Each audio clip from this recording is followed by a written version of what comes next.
everyone. If you've turned in, you are listening to Biters, the Walking Dead podcast. And we have been away for a few days, a couple of weeks actually, and we have some explaining to do. This is Kirk Manley, as you all well and know. And usually sitting next to me is Jeff Marzik. But today we have a special co-host with us, and her name is Diane. Diane, you want to introduce yourself? Hey guys, this is Diane Maythorn from Willow, Alaska, and I really wish I was sitting next to Kirk because I think my weather would probably be better. Well, I'd rather you be sitting here next to me than me sitting up there next to you. That's just I can't say that I blame you.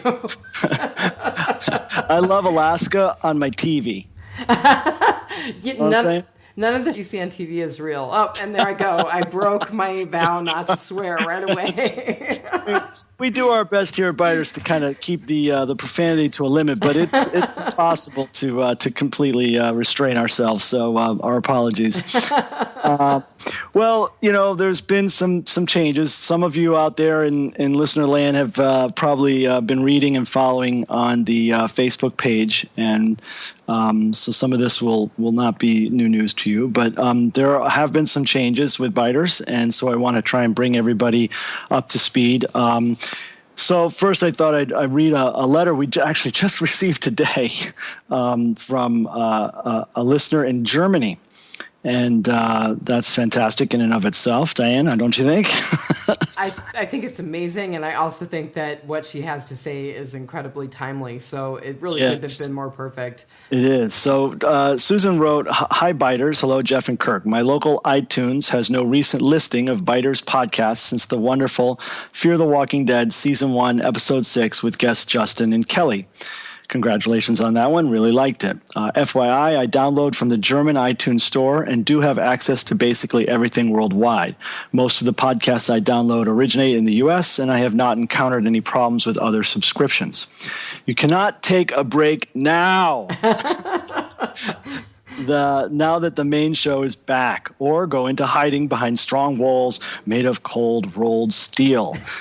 Seriously, though, can it be that your podcast was renamed? Please let me know, and all those thousands of fans you have. I think she's being a tad generous number. What is it, like 10, 9, 8? Yeah. Somewhere in that number. Maybe double digits now. Nice. Maybe. All right. Please let me know where we can download your insights and discussions of the new Walking Dead episodes. It seems that I was not able to reach you at biterspodcast@gmail.com. Not sure why that might be the case, but I guess you never got my comments on Fear the Walking Dead. If we didn't read them, then I'm afraid we didn't, Susan, and my apologies. To be on the safe side, I am now using the Southgate Media Group address. And by the way, for everybody, that's the Southgate Media Group @gmail.com. Or you can send a friendly zombie with a note. I think I'm just going to go with the email. The Walking Dead is not the same without you. I don't mind having to wait a full week before you upload. Just please let us know where to find you. Beeping the horn. Which, of course, is a perfect segue. Oh, yeah. I should have got a horn and brought as a sound effect for the end there. So, it occurred when we read this letter, it occurred to me that it would be apropos to read it because, Jeff and I, and Rob too, I think kind of focus on the discussions that take place on our Facebook page, and there's probably 15 or 20 people that engage in that at that location with us and post stuff up and everything else. But the reality is that the majority probably of our listeners do not participate in that or visit that and have no idea why all of a sudden they're not hearing any biters. So that being said, there's been some changes.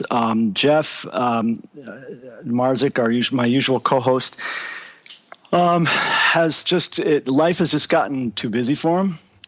And he is taking on a number of new ventures, focusing on his writing and doing some things that he needs to do for himself. And as a result, he's had to look at ways to cut back and generate more time for himself.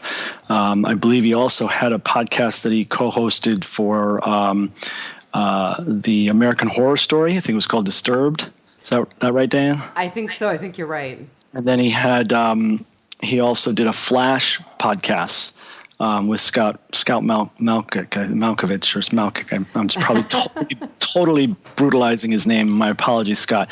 But so he's cut all of that out and is moving on with other stuff. So it may change down the road that he may have more time available or whatever. But at this point, he needs to move on to other stuff. So when he told me that, I had just kind of assumed I would continue on with a new co-host, but it became clear that that wasn't going to work for me either at this time. That there were a lot of other things going on with me as well that would benefit from some more focus and more time. So I thought maybe this was a sign that it was a good time also on a high note to kind of step down myself. So I got in touch with Rob and decided to also not move forward as the co-host of Biters and to let a new regime take over.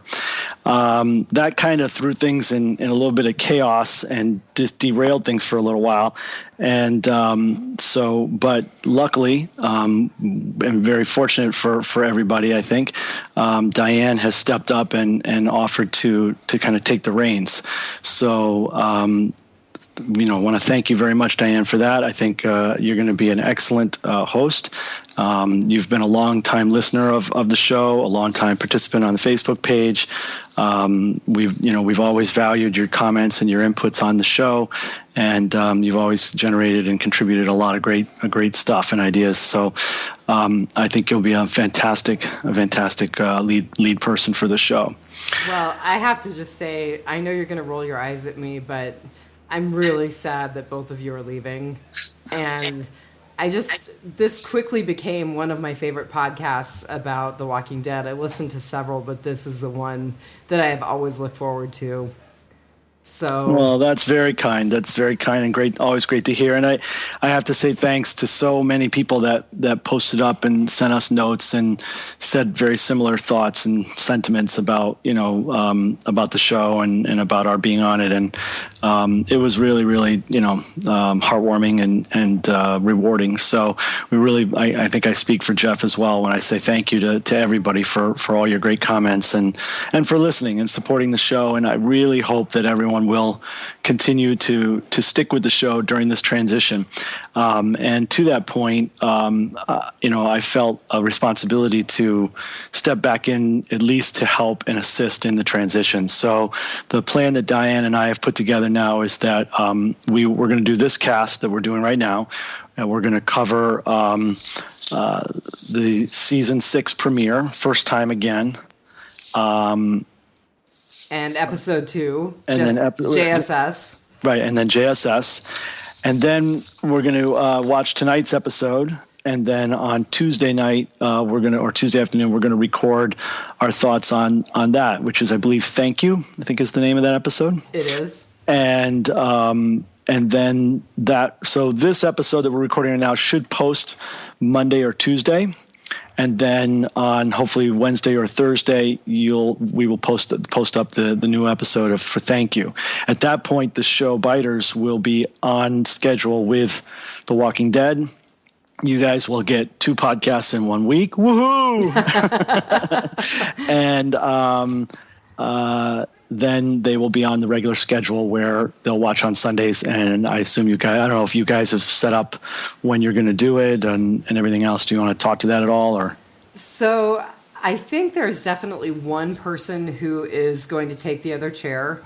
There is another person who is seriously interested in the other chair. So this may become a 3-person podcast. Wow. Not really sure yet.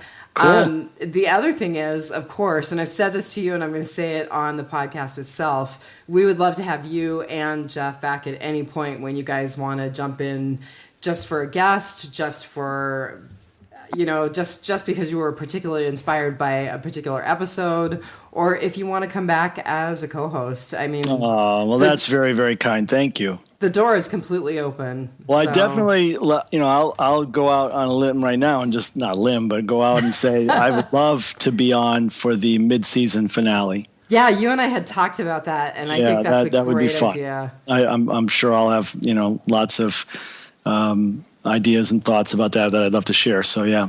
Good, very good.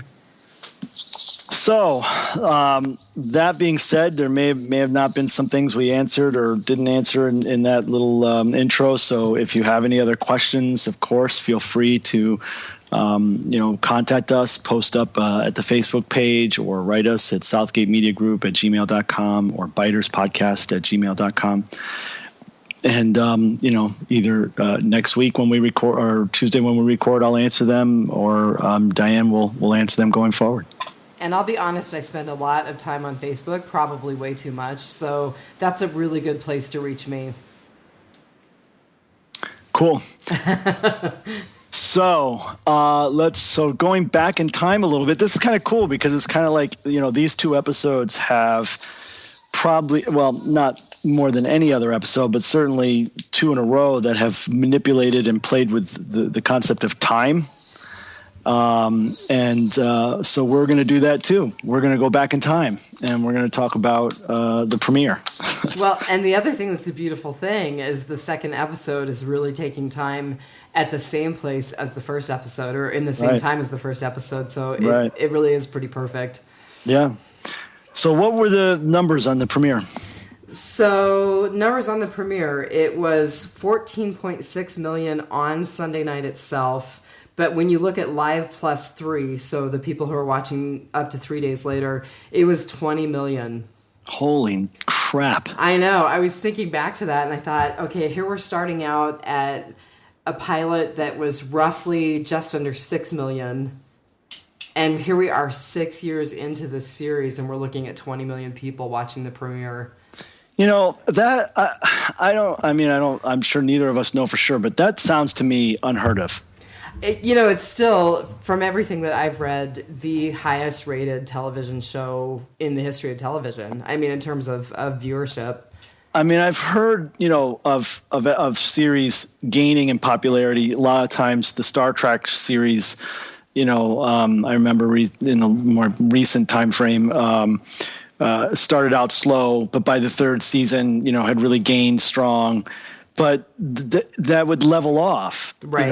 And it just seems like this just doesn't level off.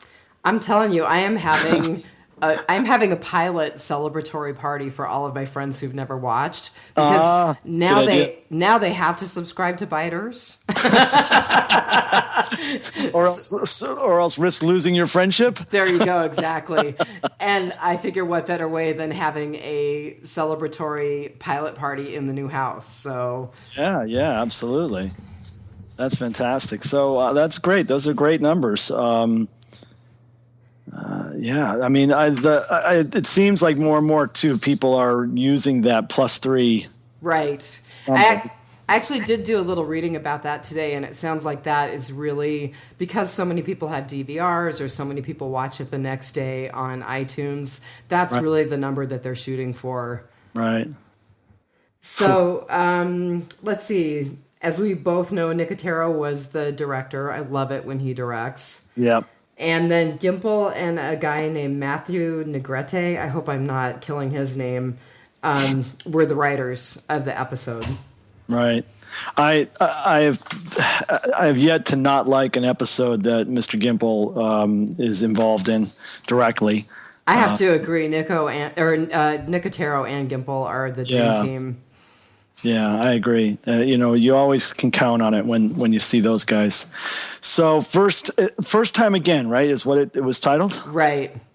What do you think that's about? What do you think that's referring to? So I saw a few callbacks to other seasons that I'll talk about a little bit later. But I also think, of course, the main thing is that it's talking about Rick's relationship with Morgan. Yeah. And them coming to know each other again. Yeah, I agree.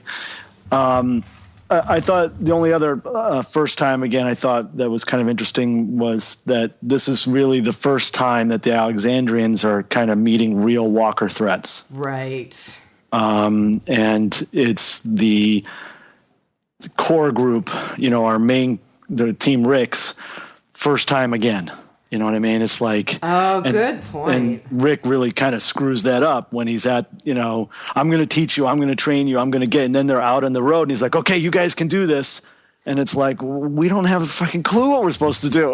Okay. I mean? Do you love that visual image of the character from Alexandria? And I can't remember if it was Tobin or Carter, but like standing there looking like he was going to do some kung fu fighting with the biters. Yeah, I think it was Carter.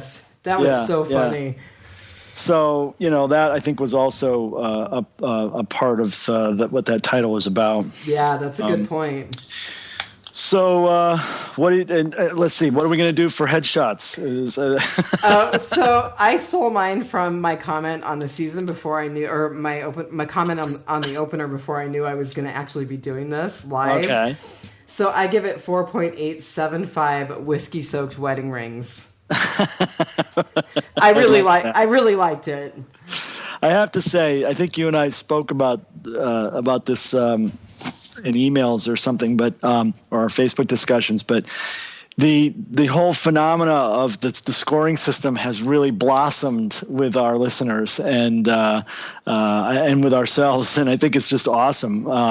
It was something that certainly wasn't planned, but a couple of listeners and posters on Facebook have really run with it, and now it's kind of become something I really look forward to, or had been looking forward to when I would read the comments and stuff from people, all the creativity with what people would, head slams, door slams, whatever. The whiskey-soaked wedding rings is fantastic and a good example. Somebody made a great allusion during Fear, which was something about cutting somebody's arms or something about the torture. So I just love it. I agree. I think people are really funny. So, what are you giving? What are you giving the premiere? So that's the premiere. Oh, you said 4.8 is what you're giving it. 4.875. I'm stealing a few decimal points from Jason and Karen over at the Walking Dead cast. See, one of the nice things about getting someone else other than I to co-host with is you're not going to have to repeat yourself so much. It's going to be one of your finer parts of this new adventure. I mean, I'd be hard pressed to give it, anything less than that. I'm always afraid to give anything a 5, but man, I tell you, if any of them came close, this was it for me on so many levels. Which we'll talk about, but yeah, I thought it was a fantastic episode. So what rating system are you going to use? The whiskey-soaked wedding ring sounds pretty damn good to me. I'm going to go with that. So I got to go with The Talking Dead for a minute. Did you watch The Talking Dead afterwards? Yes, I think I did, and that was, I believe, Nicotero and Gimple, right? Yeah. No, wasn't it Kevin? No, Kevin Smith was on the second one. Yeah, Kevin Smith and guy that played the Vision. Yeah. Or JSS, but Nicotero and and you know who else was on it? It was Nicotero, Gimple, and then it was the actor that played Carter. So I did not watch that. I need to go back and watch that, but I was just thinking about Kevin Smith's comment, but I'll save it for this, not his vulgar comment, but I'll save his overall comment for the second episode because he was good. I liked what he had to say. So sticking with our format here of good, the bad, and the ugly, what were your goods? So I have a really long list. You're going to have to bear with me. Well, that's not good because I always have a long list. I know. I mean, I kind of think you and I are really similar, which is I'm sick about not being able to continue podcasting with you on a regular basis. But the people who continue to listen are probably going to be somewhat relieved.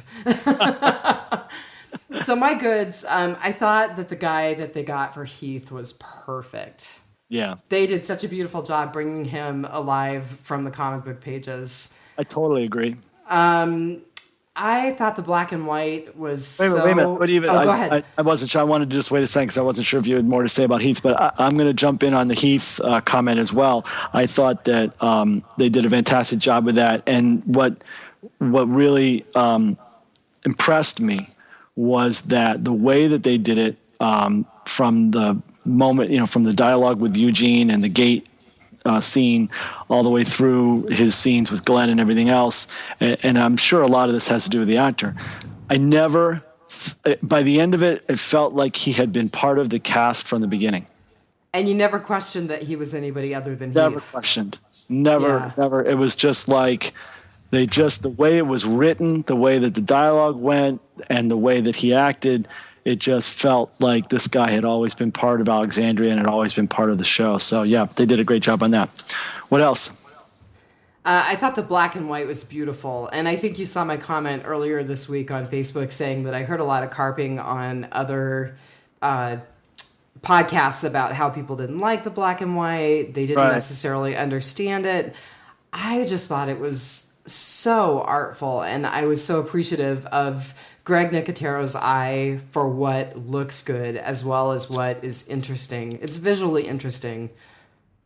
I completely concur. The thing I'm loving more and more about the show is the time that they seem to be putting into utilizing the art of film Yes. as much a part of the show as the show itself, instead of just setting up scenes and shooting them in a linear fashion and straightforward as if you're just there observing and not camera, instead of doing things that only film can do, whether it's manipulation of time, the fact that it's a visual medium, so playing with color, just great. I mean, and it was such a great subjective way visually to show the two different philosophies that were kind of colliding with each other here. The Morgan all life is sacred kind of philosophy versus the Rick do anything to survive kind of philosophy. So I thought that was great. Plus, who doesn't like their zombie movies in black and white? You know what I mean? Right. So that was a callback that I missed, but talk about a callback to Romero. Oh yeah, absolutely. And when You know? Nicotero's, a large, outspoken fan of Romero's work and of all those Right. zombie movies. So, he's always looking for ways to kind of interject some of that, and that was no doubt some of that too. What else? So I have to say, I just loved the use of humor. It was actually really nice to have some of the tension broken up with humor. So Morgan's reference to Michonne coming back and swiping his peanut butter protein bar. Yeah, I thought that was classic. really Loved funny. it. Yeah. And then the sign that the Zeds are walking past when they're headed back into Alexandria at the end of the episode says, "You're almost home." I know. But you And got I to just go I ahead. just thought that moments like that with the humor were just, it was really nice to get a good laugh as well as be horrified. Absolutely. And the whole sequence with Eugene at the gate was hilarious. I know, he's got the best lines, man. Oh my God. He was like, I respect your hair game and all these really funny lines. Great to see somebody here that's just like me. And the guy's like, what are you talking about, dude?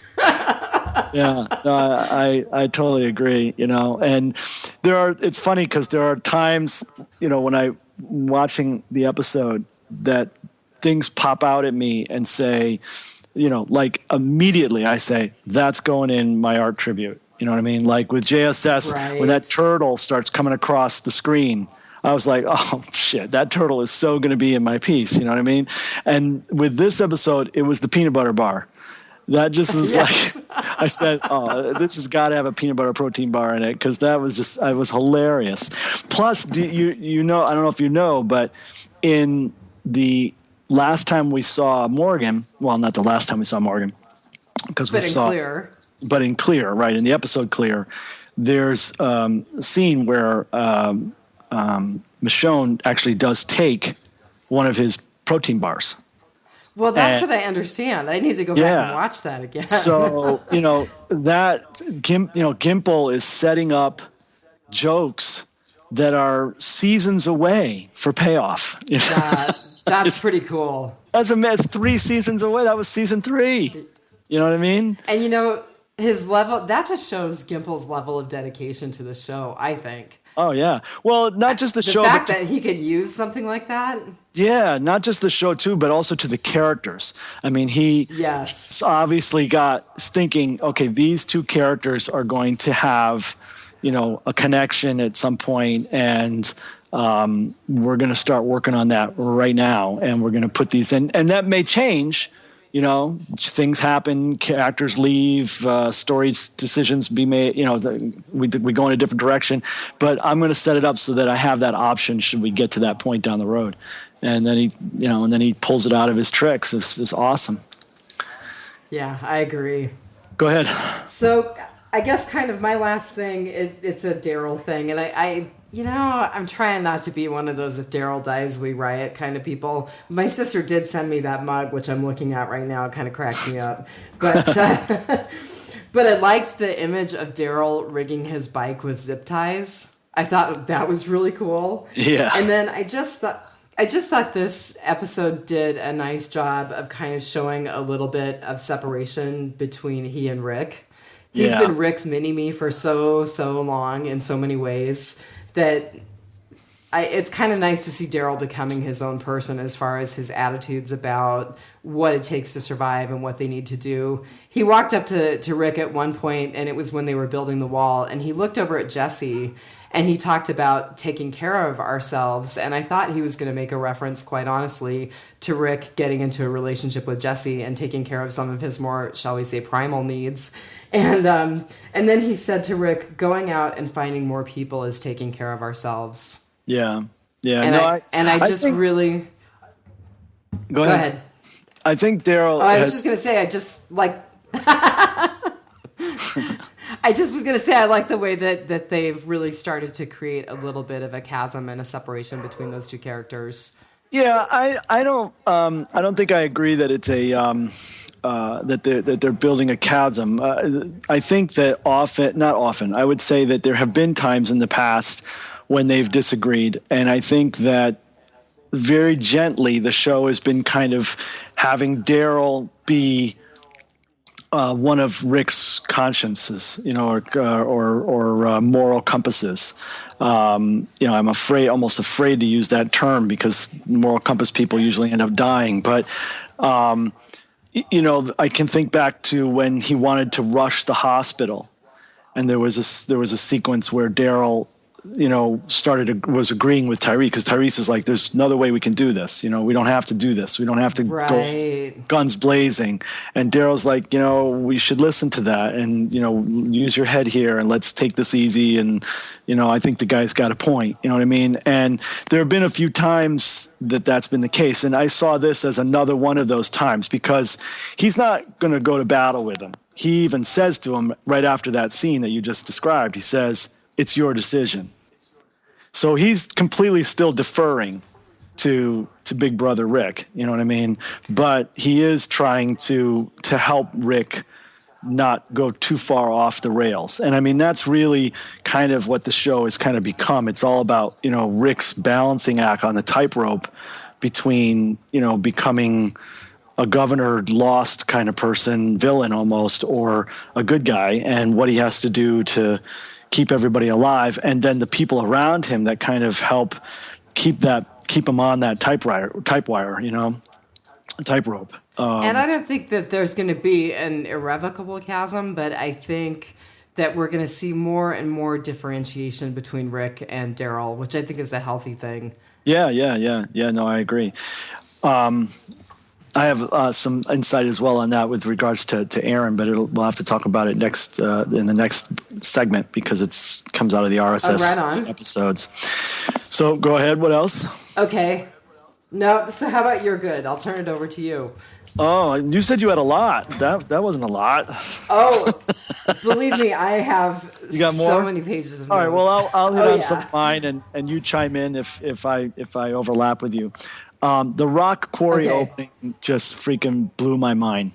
I think it might be the Okay. coolest in the Walking Dead show history for me.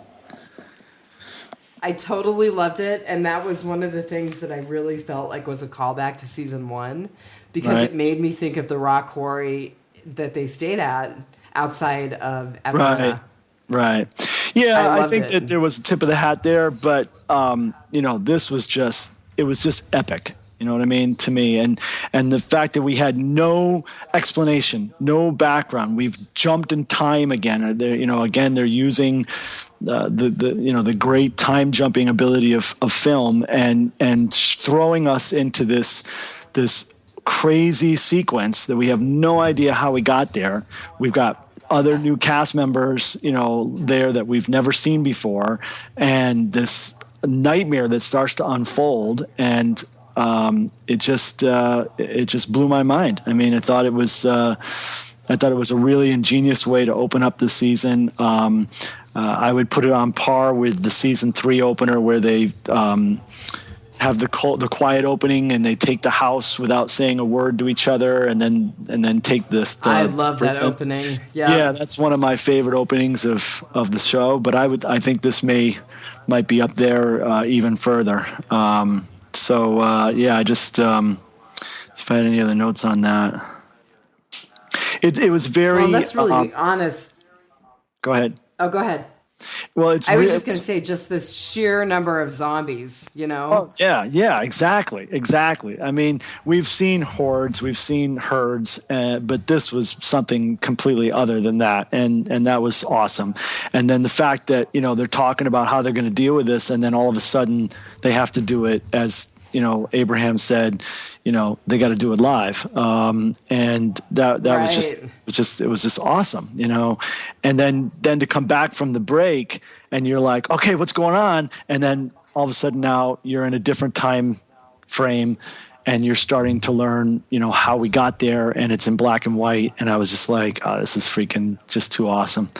And it felt it very was much beautiful. like Breaking Bad, Breaking Bad story structure would often be like that. They would show you this kind of shitstorm that you're in, and then come back and show you how we got there. Good point. Yeah, and I loved that. So I loved the humor too. One of the things you didn't mention that I'll add is when Morgan sees right through Carol and her charade. I thought that was, Yes. and of course. I'm going to talk a little more about that too, but yeah, that was perfect. Yeah, and obviously that was foreshadowing of the next episode, the next week's episode, but also just really funny. I thought it was really good how Rick put him in the cell at night. I thought that was very realistic. I thought that was there were a lot of little things like that. And then again, Morgan references the cell when he says, well, he was bad. We had to kill him or whatever when they're taking the body away. And Morgan's like, well, you do have a cell, because I know I'm in it. Right. So and I think that a lot of people wondered about that last season. I know I did. Why did they have to kill him? Why can't they, lock this guy up if he's a threat? You know what I mean? And Morgan basically then was kind of making that same point. And there was a lot of little things like that they did throughout the episode that helped tie up little loose ends from last season. I love here's kind of the other thing. Go ahead. No, there's a little bit of a delay, so my apologies for that. I was just going to say, so here's the other thing about Pete, though. The main reason that they were holding on to Pete was because of his surgical skills. So how much participation do you think you're going to get out of somebody that you keep locked up in a cell? Yeah, but still, the time to have locked him up would have been before he killed Reg. The time to, Absolutely. That he was under house arrest, I guess, right? They put him in the house, and he wasn't supposed to come out, I think. So, but they should have locked him up, but Rick wanted to kill him. And then of course the question is, did he want to kill him because he was such a threat, or did he want to kill him because he's kind of got this crazy fantasy that Jess and him can be together? You know what I mean? And he wants him out of the way. I completely think it's a little bit of both. Yeah, I agree. I completely, but I also think that Pete's personality was such that if they had said, okay, well, we're going to lock you up to keep us safe from you, but by the way, when we have an emergency, we're going to pull you out and make you operate. No, I don't think they would have done that. I don't think they would have done that. Well, that certainly wouldn't have worked. I agree with you on that, But, yeah, and I like the fact, and again, we'll talk about it when we talk about our JSS episode, but, they kind of come back to that whole Rick wanting to be with Jess thing in that episode, and she just sets his ass straight. Right. But right. I love the hint of the backstory on Morgan, with the who taught him the stick and all of his Zen-like attitude. I like that we see where we see the shot of the map. We also see the cover of The Art of Peace, which is a book by the creator of Aikido. Right.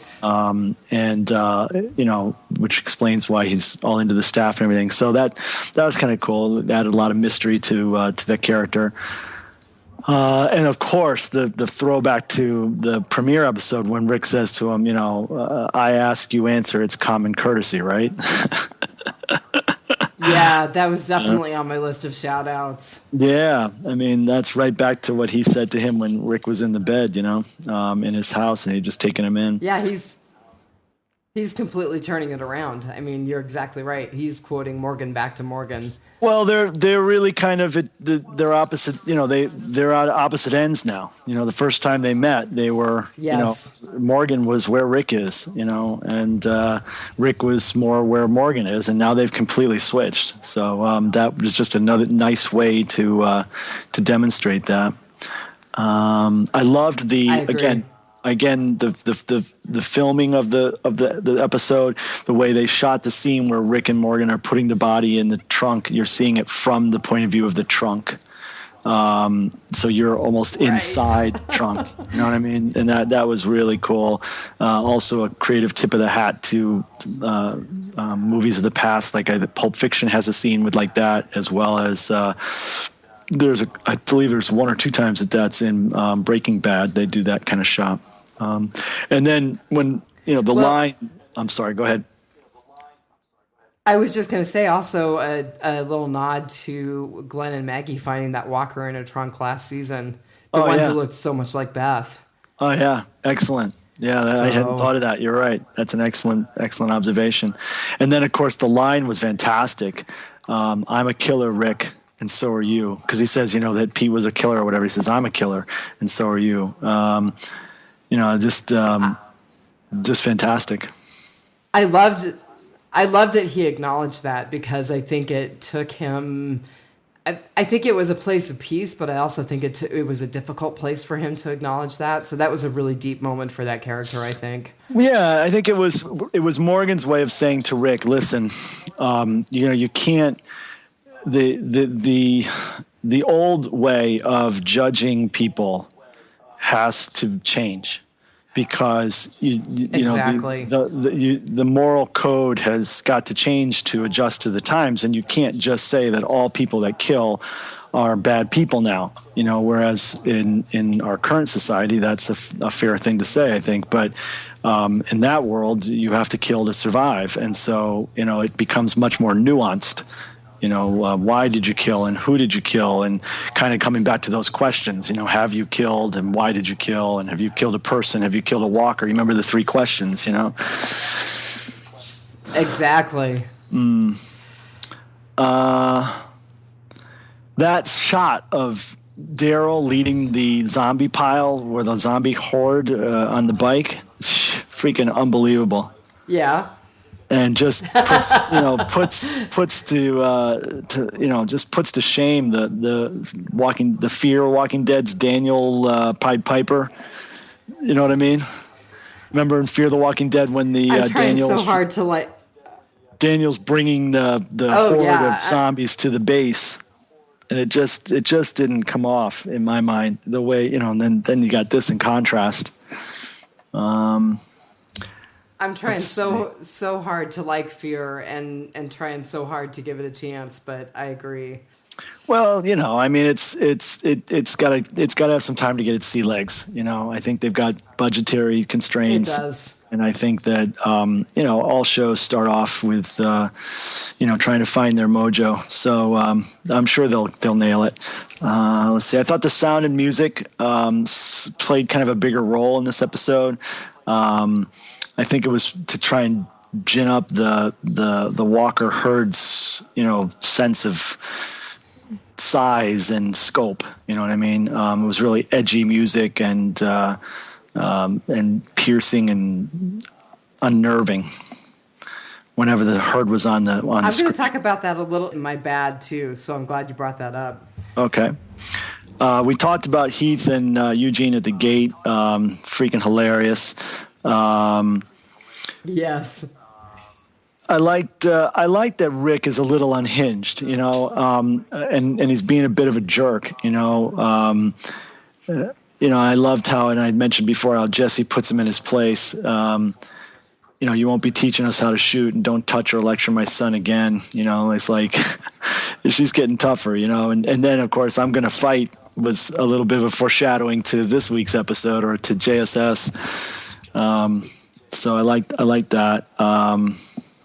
We talked about the Heath intro. I thought, again, also the writing, the Heath was the perfect example. You totally felt like this guy was part of the crew from the beginning. But the same thing for Carter. That was his first episode. Right. And yet by the time... And only, unfortunately. Yeah. He was great. But, and it was really cool because it was kind of like... He was kind of like what Rick would be like if Rick had been behind those walls all that time. You know what I mean?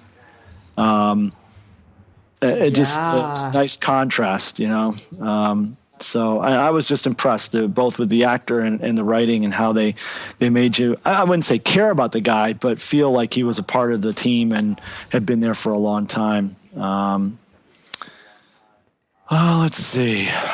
Well, I saw another comment somewhere about Carter, and someone made the point that any one of us would have said, no, go through this plan again from the beginning. Yes, yeah. And that was a very rational response, Absolutely. And to be honest... So, yeah, the plan was a stupid plan. As demonstrated in JSS, and we think thank you. Yeah, I mean, it's just, I mean, they had, granted, they, it all kind of goes sideways when that truck falls off the side, but they didn't know that was going to happen right then. But I mean, the idea of reinforcing the blockades, and then maybe, they had time. Time was on their side, I mean, they were trying to imply that time wasn't on their side because those trucks weren't going to be able to stay there long. And of course that is what happens. But I think, the rational point of view would have been, let's try to take advantage of the fact that they're so locked into this cage. Let's, burn them or something, you know what I mean? Or come up with a way to let them out slowly and over a month's time wipe them out, you know what I mean? As opposed to what they came up with. I mean, talk about risky. Right. But it certainly made for a much more dramatic episode. And when you think about the moment in front of the tractor store with Glenn, Nicholas, and Heath, they're kind of demonstrating the way it could have been handled, right? Right. I mean, on a very small scale, they're kind of demonstrating how maybe it should have been looked at. Right. Oh, that's a good point. Yeah, I hadn't thought of that. That's a good point. Yeah. Well, they kind of try to do it, and then it backfires, and they have to go out the window, and then that kind of blows up a little bit in their face too. But, but yes, it was the idea of doing a controlled slaughter as opposed to a freaking zombie parade through town. And it did manage to be controlled, even with it being a little bit problematic. They had better control than they would have. Right, right. But if that number had been more, So that would not have ended the way. sure. So what do you think? Maggie's pregnant? So any more goods? Yeah, oh yeah. I'm just I getting don't started. know. I think she's. I think she's awfully soft right now, and I don't know if it's because she's taking on part of her dad's persona. I don't know if she's hormonal, but I think that we definitely seen some big changes in Maggie. I was just looking at the evolution in all of the characters, and it's pretty incredible when you think about where they all started. They're all very different. Oh yeah, absolutely. But I think when Glenn turns to her in the meeting and says, you should stay and take care of Deanna, and she's like, well, I want to help, and he's like, yeah, but this place needs Diana now, and we need her to be strong and to get back on board, even though she's lost Reg, and you need to make that happen. And she's like, okay, you're right, I'll do that, but that's not the only reason you want me to stay. And he's like, no, you're right, it's not. And the implication, I think, is that maybe, she's pregnant. I have to tell you, I missed that completely, even on the rewatch. I mean, I saw the part about the conversation about Deanna, but I missed that. Yeah. Good. No, I think, and then a lot of people were talking about that online too. So I think that's, at least they're trying to insinuate that it may or may not happen. And they were talking about it at one point at the prison, right? And there does seem to be a shortage of reliable birth control in the zombie apocalypse. So. Well, that and the fact that I think if the human species is going to continue, people have to have babies, Right. That you scene with Eugene in the pantry was freaking classic. I mean, he was just kind of everywhere on this episode, which was really enjoyable. I thought he was going to get shot. I thought this was it. I thought he was going to get shot, and that's how he's going to die. But the only thing I didn't like, and I should have put it in my bad. Oh yeah, no, I did. So I'll wait on that. Love the return of the balloons. Okay. Yes, I thought that was a nice callback to those walkers that were distracted by that balloon. Yeah. What was that, season 4? No, I'm talking the balloon. Remember how they had the balloons in last season when Rick right, with the little kid. Right, the red balloon goes flying up and everything. Yeah.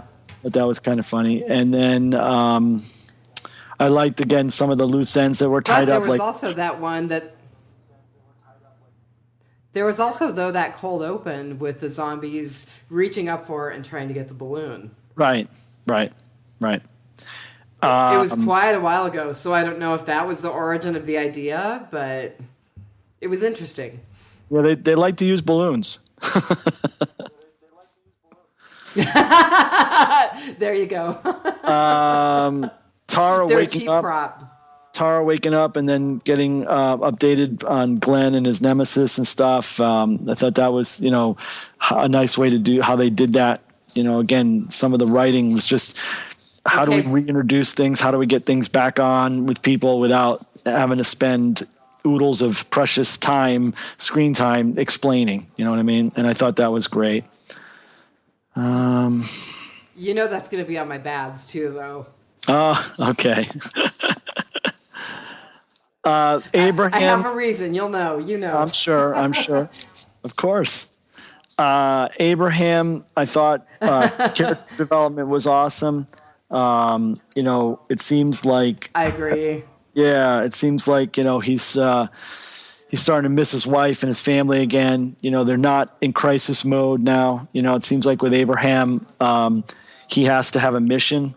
And once the mission is kind of done, then he starts to wallow a little bit and starts to fall apart. And it seems like he's getting a little reckless. I thought that was really well done and well shown, and also makes me nervous for him, in terms of the future. I have a reason. You'll know. I'm sure. I have a reason. You'll know. You know.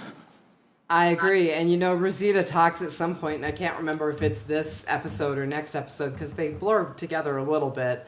But she talks about Abraham being part of her meaning, and I don't see that in him.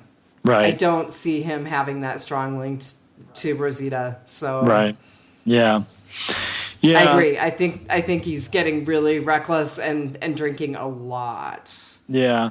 Well, it seems like, and it seems like they're also trying to show us through the whole exchange with Sasha that he's starting to identify with the way that Sasha was becoming very reckless and jeopardizing herself. What's the word? What's the term I want? Oh man, you're asking the person who's still doing word search after falling off her horse. Well, she's I don't know. The thing is that go ahead. She's self-destructive self-destructive. That's what I was to looking a for. certain Thank you. degree. Yeah, And yeah. I think that she's finally kind of started to get back on track, and now he's kind of fallen off the wagon, and he's kind of trying to identify with her, and there are two ships kind of passing in the night, I think. So that's not going to help him, I don't think, too much. And not to be too much of a shipper, but I kind of wonder if they're not setting them up for some kind of connection as well.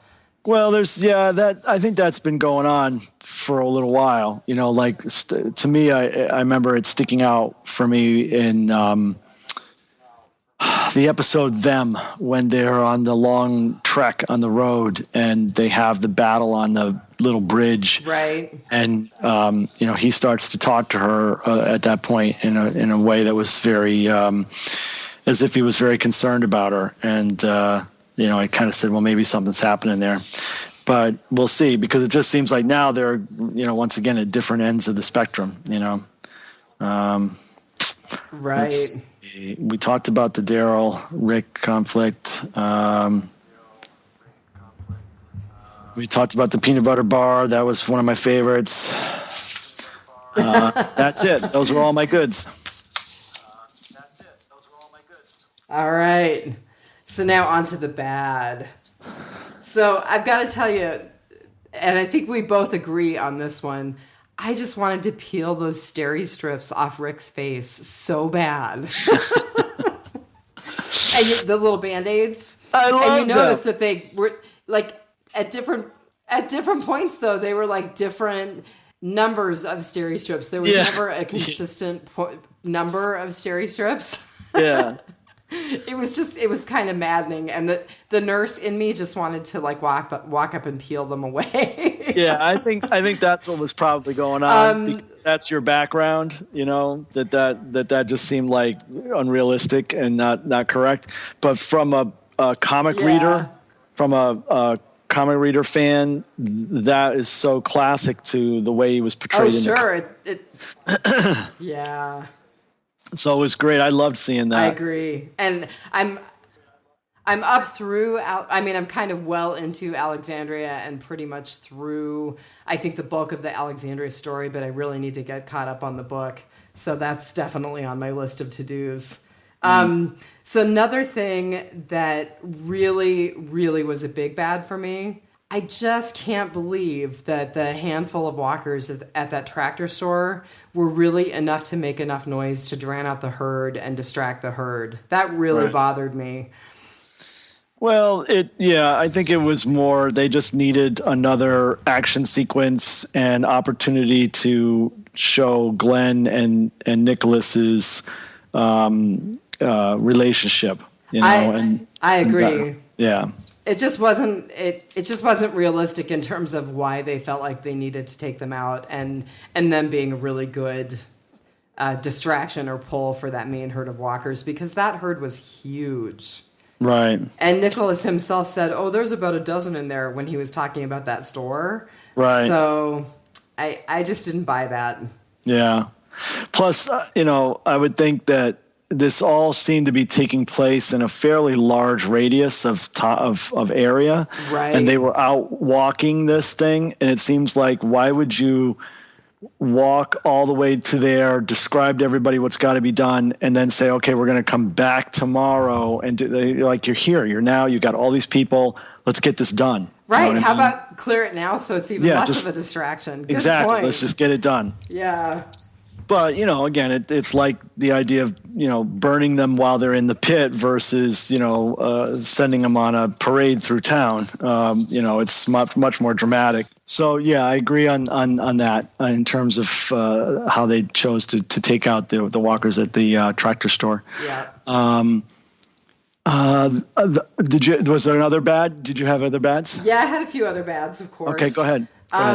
So I actually, as much as I enjoyed Rick shooting Gabriel down the first time, I kind of felt like we got the point the first time. Lyle Lovett has this really funny called "Once Is Enough," or really funny song called "Once Is Enough," and that's kind of what kept going through my head. I'm like, I get it, Rick. You don't need to replay that scene again and again. You mean when he tells him no? Yeah, when he offers to help. Like every time Gabriel shoots up his hand, he's like, "I'll help," and Rick's like, "No." Right. And he just did it several times, and I thought that all of us are smart enough viewers that once would have been fine. Huh. I liked that scene. I liked it. Also, I think, kind of set up some thought, some imagery in your head that maybe he might have something to do with the way that the episode ends.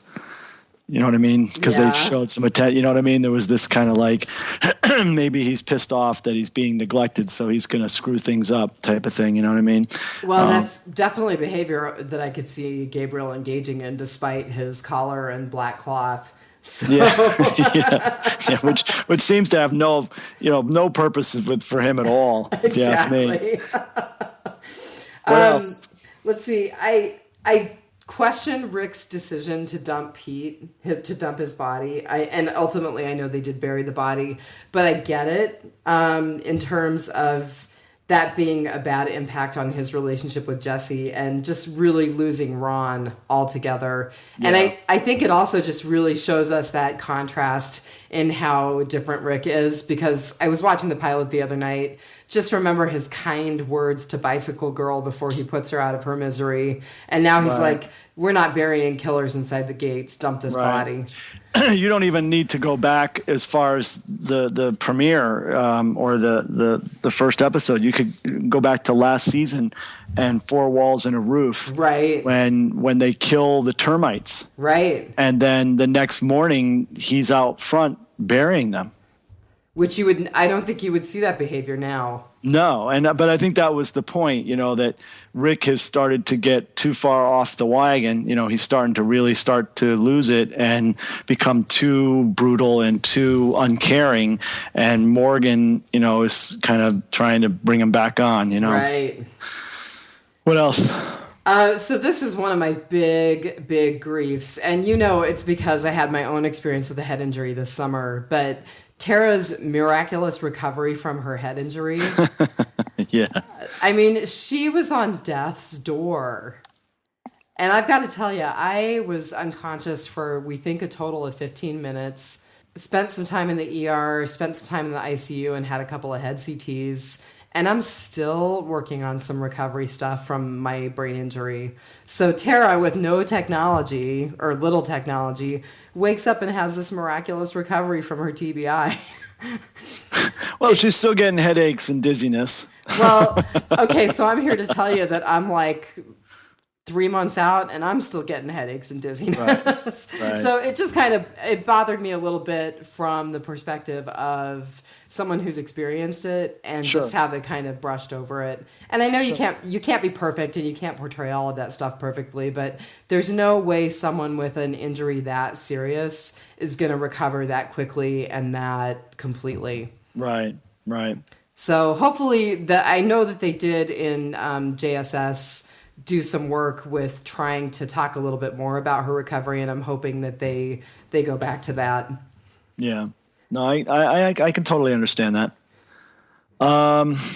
Anything else? So we already talked about the incompetence of the people of Alexandria when faced with the walkers at building the wall. So I think that's good for my formal bads. Like I said, I have a lot of notes, but it's your turn. Well, I have almost nothing in the bads. The only really, really bad that stuck out to me was the entry of Rick and the crew right when Carter was getting ready to shoot Eugene.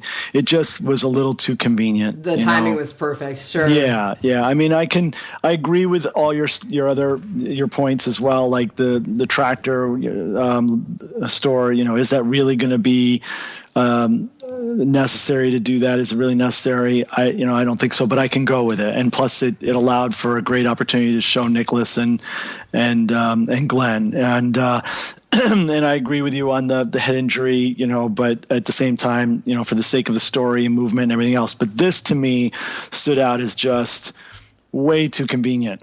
Yeah. You know what I mean? So. I understood it, but at the same time, it just was just too unbelievable. That was really the only one that bothered me. I mean, I was disappointed that we didn't get any Aaron in this episode. Right. And I didn't like that, but I think it wasn't that it was a bad thing of the episode, but I didn't like the fact that he wanted to bury Pete, a few miles out and not burying him in the community. I think it was petty and, just incredibly cruel to Pete's children, right. who are innocents in this situation and in fact victims. And really and honestly to Jesse too, because right. as much as her relationship with Pete was horrible, she was still married to him and she's still going to grieve. Well, yeah, and it's the father of her children, right? And so that to me, but I don't know if I'd say it quantify it as a bad aspect of the show, because I think it's a bad aspect of the character. It's a horrible aspect of the character of Rick at this point and where he is in his mindset right now. But that's not a bad thing in terms of being critical of the show. Good point. I mean, it really does just tell us more about Rick. Right. What about your uglies? Well, so one of my best uglies, and I'm sure that everybody else feels this way too, but that walker who just peeled his skin off coming between the trailers, that was pretty nice. That was pretty wild. Yeah. And I have to say, Denai Guerrero's arms, holy shit, that woman's got some guns. So yeah, that's definitely a good ugly. Yep. I liked just, again, looking at the evolution of Glenn, and one of the callbacks that he made was, hey, man, I should be delivering pizzas. Yeah, again, more of that fantastic Scott Gimple humor. Yeah, and just to think about, again, how soft and sweet Glenn was in that first episode or first season, and now to look at how he's still got that core of sweetness, but he's really got a tough exterior shell. Right. And I just like seeing that. I think it's very real. Yep. I mean, if you think about it, that's really the case for all of the people surrounding Rick. I agree. What I mean? I agree completely. They're all hardened warriors that at their core still are very human and sensitive, Yep. No, I agree. And I think honestly most of my uglies were good uglies, like Tara's reference to Noah when she first woke up. Yeah, that was heartbreaking, man. Yeah. A drunken Abraham, again, we talked about him, but I just really thought that the way that they played him was really in character, and they're doing a nice job kind of bringing his character along as well. Yep. And then Carol, of course, so innocent, so sweet. Right. So full of it. So full of it, yeah, exactly. And then I think one of my favorite moments in the whole show this time was when Rick invited Morgan to move in with them and then offered to let him hold Judith. Yeah. I just thought that was a really sweet moment, and we really do need those moments to lighten up all of the horrible things. Absolutely. And I think it also it was the way that the episode showed that these two have reached a mutual understanding and gotten past the two different philosophies and recognized that, they do care about each other and that they do trust each other. Yeah. There's no I can tell you there's no greater example of trust than, letting him hold his child, I bet. Yeah. So I think that, my uglies I was basically two or three different things. One was Morgan's overall performance, Lenny James' overall performance as Morgan. I just think, anytime that guy's on the screen, I'm captivated. I agree. And it's always been the case right up from the first episode to Clear and now these episodes. The second is the time jump story format with the black and white color visuals. The whole Breaking Bad, opening sequence that then has to be explained, the time jumping. I just loved it. I just absolutely loved when the way that they're telling a story is being done in this just a creative way, as opposed to just linear way. So that to me was the biggest ugly of the episode, again, being a good ugly. And of course the horn ending was just, right. It was just a perfect, and the reason is because they built it up so that you really thought that what was going to happen was that this Carter character was going to bring this whole thing down around everybody. Right. And that they made it, they really led you down that path. And then, sure enough, he gets bit in the face and he's screaming and the walkers start going off track. And you're like, oh, it's going the way that, it seemed like it was going, a little bit predictable, but what the hell? Here we go. You know what I mean? And then Rick freaking silences him, which was pretty intense. You know what I mean? And what was the look between Michonne and Morgan? Was it acceptance? Was it? Yeah. I'll tell you my thoughts on that in a second. Okay. Then he silences them, and then they start using the gunfire, and they get them all back on track. Right. And then you're like, holy shit, this is actually gonna. They're gonna make it work. This is gonna work, and it's not gonna be this guy Carter who brings this down. And then the horn starts. And it was like a hammer in the head. Yeah. You know what I mean?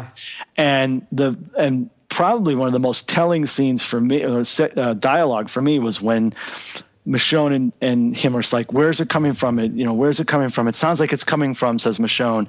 And Rick says, home. Oh. And that's the first time that we've ever heard him refer to any place that they've been to as home. God, I missed that too. Yeah, and that to me was more heart-wrenching, more telling, and also explains a lot of his desperate kind. He's almost desperate right now. You know what I mean? To keep it together. Yeah, to keep it together, to make it work, to save this place, to protect everybody, to get rid of any threats, and you can see now why, because he's emotionally starting to see this as his home.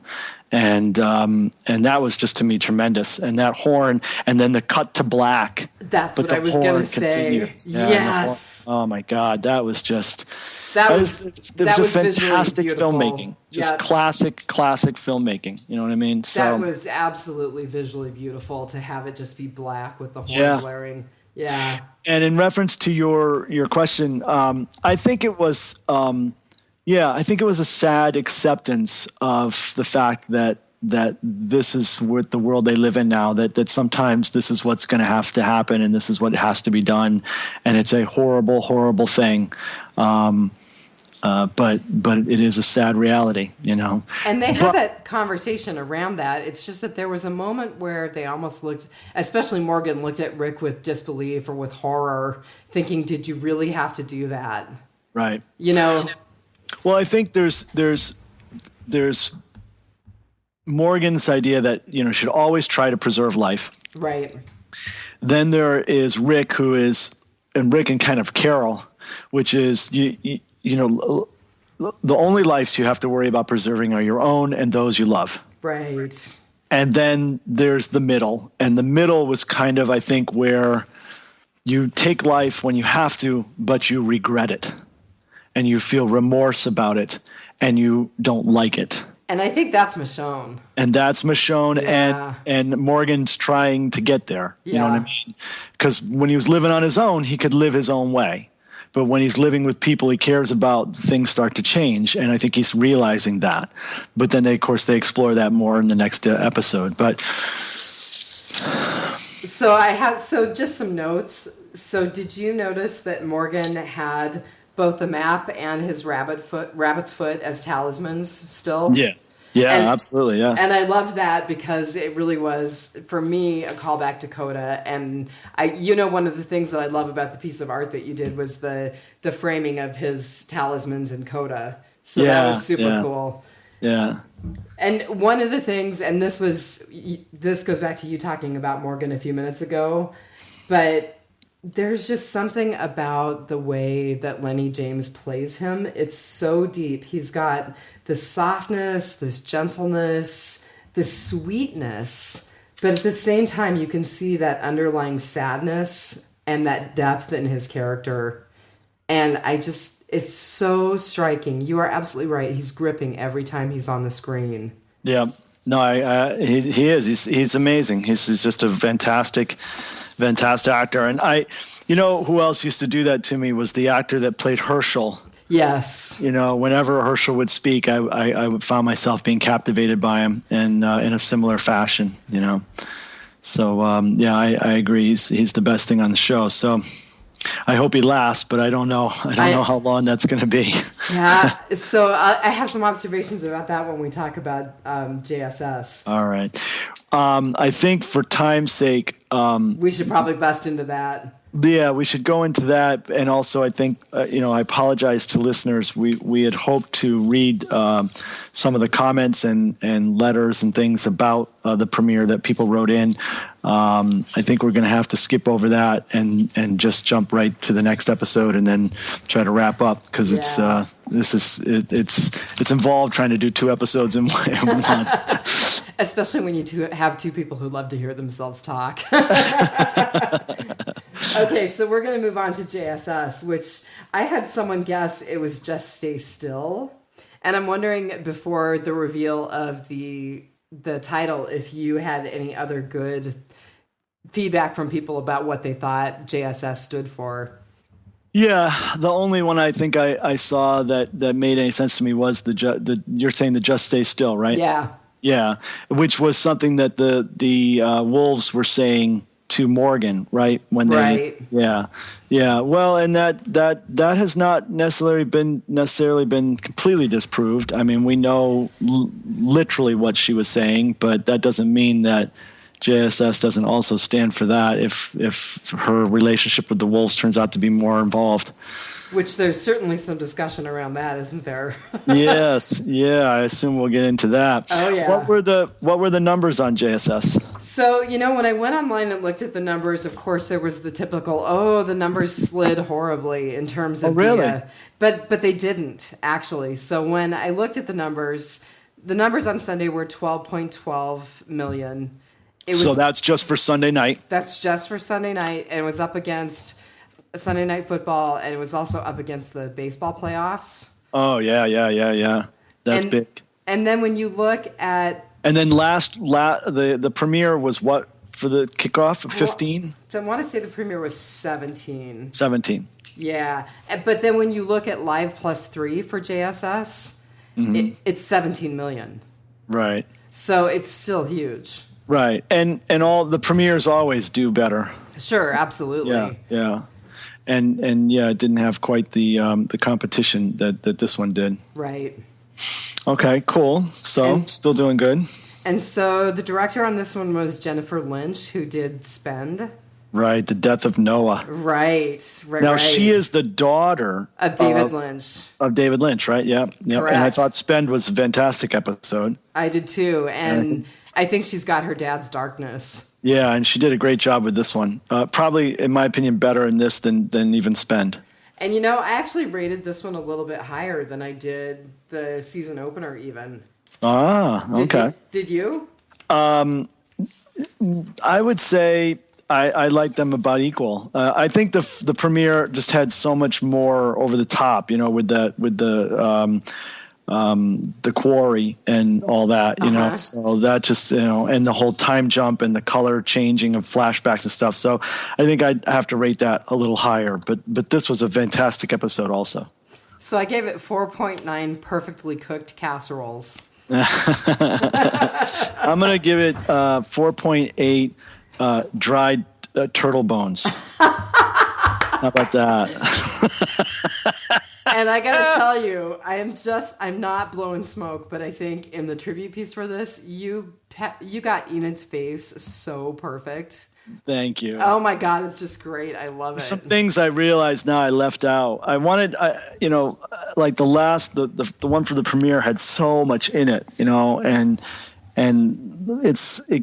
sometimes I get caught up in trying to put in as much as possible, you know, from the episode, but then that can often distract from the composition. You know what I mean? Right. You kind of have to sometimes pick and choose. And I was trying to push myself to make this one a little bit simpler and a little bit more graphic. And so I focused on, you know, the main key points.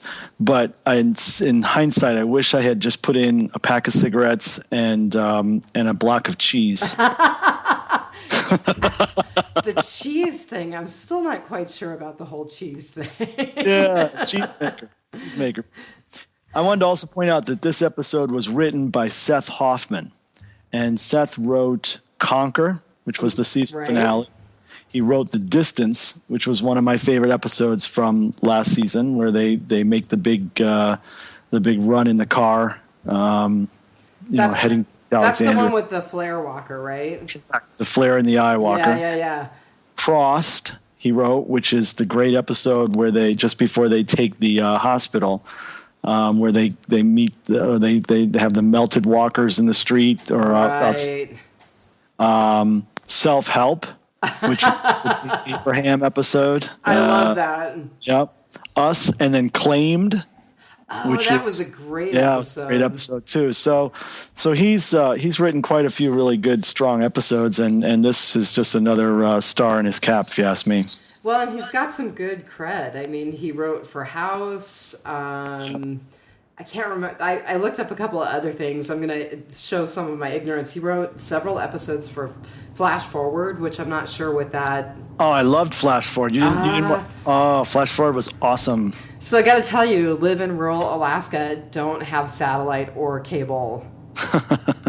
Because we got scouted for a satellite dish, and we couldn't make it work on our property. So oh man, that sucks. It does suck. So I'm pretty much dependent on the kindness of others and Netflix and Amazon at this point. Right. I think the Flash Forward might be on Netflix. I don't know. You should check. I was going to say I'll have to look for it then. Yeah. Definitely. It's a frustrating watch because by the time it starts to really crank up and get going really good, the season ended and then it wasn't renewed. I hate that. So you're left with this big cliffhanger kind of hanging, and you're never going to find out. So it was all based on a book, so you could read the book instead. I've heard the book is just as good, if not better, actually. Oh, good. Yeah, it's a really. Do you know the concept? I don't.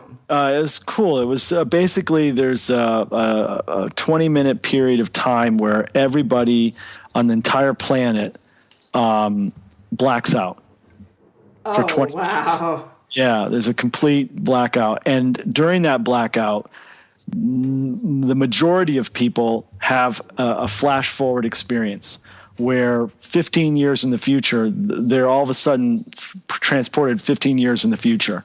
And they see all sorts of things about their life and the world 15 years in the future. And then they woke up, you know, and having been out for 20 minutes or whatever.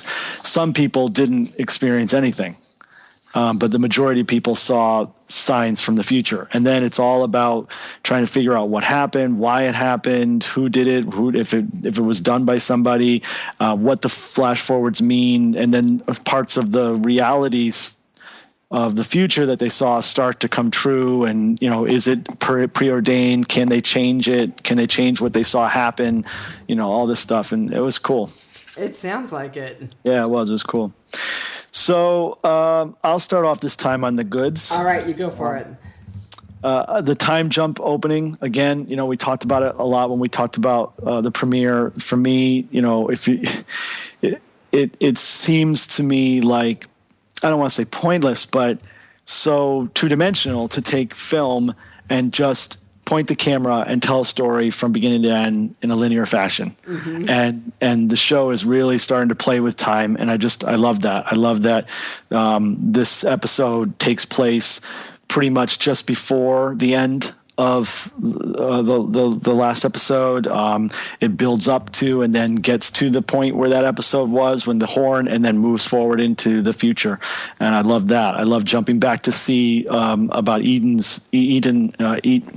Enid's origin. I agree. think that was great because she's been kind of somebody that totally undeveloped, but a good mystery. It was also, even within that sequence, the opening sequence, there was great time jumping that just helped create better horror. We see the zombies coming from the front. She starts to, express concern. The parents' responses, are kind of lame, and we're getting to it. Don't worry, blah blah blah. Right. And then we cut to seeing her in the car, obviously in the future, blood covered, parents dead, zombies eating. We don't have to see it happen. You know what I mean? It was like Hitchcock, it's more terrifying if we see in our mind what happened. So that was just, that was awesome. I loved that. I thought she looked really pretty crazy in the wild, animal-like, almost feral. The turtle eating, both kind of made her look crazy, and for me echoed the termites / cannibals. This idea that she was starting to go off the rails and capable of being, like an animal. And of course, the wolves are those kinds of people. I was going to say that may play into some of the theories about her character. But you have to be cautious because, it just seems like the show likes to tease us, likes to say, hey, we're going this way, kind of like what we talked about with Carter being the source of the reason that the plan doesn't work with the zombie parade, but then that turns out not to be what happens, So they do that sometimes, but they definitely seem like they're trying to say she's, for the period of time she was out in the wild, she, was nuts and could become one of the wolves. I think, she still could be a wolf. It was interesting that she had all the keys. I thought that was pretty cool. Maybe she let them in. But again, maybe that's just them trying to lead us in a certain direction with her. Well, one of the things about people with post-traumatic stress is they control as much as they can. Oh, yeah, it's a good point. So maybe for her, part of her manifestation of her PTSD is just having control by having those keys. If I remember right, she said something to that effect. She said, I didn't want them to get them. Which leads to the wolf theory too. Well, it leads you to think that maybe she wasn't, that she was trying to protect everybody, or by keeping the key. But it was also just kind of weird that she would have all these keys. Right. But that's a good point, because maybe she had them because she wanted to make sure she had access to everything. Mm-hmm. Because she just didn't want to be dependent on anybody else. But then everyone's been obsessing about this line where she says right at that point in the episode, she says, the place is too big to defend. Right. And that's how and then he cuts her off and interrupts her and says, I'm not letting anybody in here, and doesn't let her finish that sentence. But the idea that she was kind of saying that's how we got in here. And, I thought he had a little bit of a Rick moment, a dictatorship moment, by cutting her off and not letting her finish and not hearing her.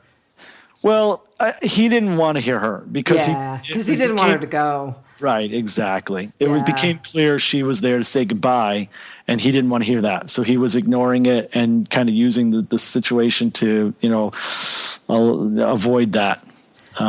So I would agree with you on that. I don't know what that thing was about her saying that's how we, I don't know how do you take that? Do you think that that's just more of them trying to disinformation us or mislead us? Or do you think that she's saying that, she's a wolf? I don't know, because the actress was on The Talking Dead, Yeah. And they asked her point blank if she was going to be back, and she Right. kind of gave this hedgy answer that made it sound like she was going to be back and it was going to be surprising. But we also know that they are totally good at leading us down the wrong path. Right. So I think it could go either way. I'm not entirely convinced she's a wolf, but I'm also not convinced we've seen the last of Enid. Yeah. No, I totally agree with that. I think she's a survivor, Yeah. Absolutely. Well, JSS, right? Right. I think, she says also when he's talking about the wolves, and she says, they're just people.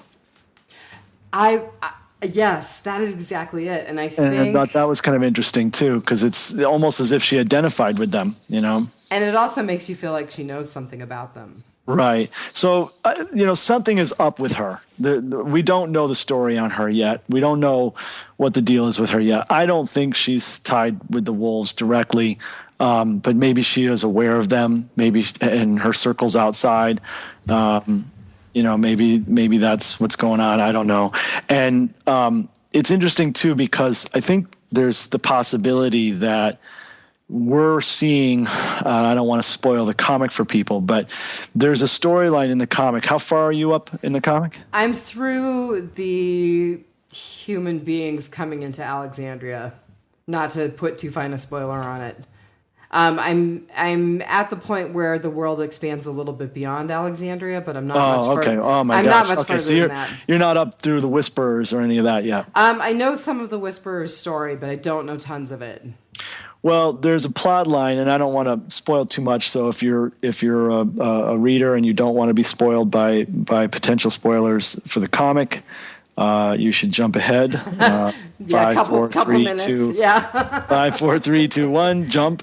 Okay, so there's a storyline where, and I'll try to be vague too for you so that you don't spoil you, but Carl develops a relationship with a character that is tied to the Whisperers. So I've heard about some of this because I've listened to Mr. Blogg and Gracie. So, okay, yeah. okay. Yeah.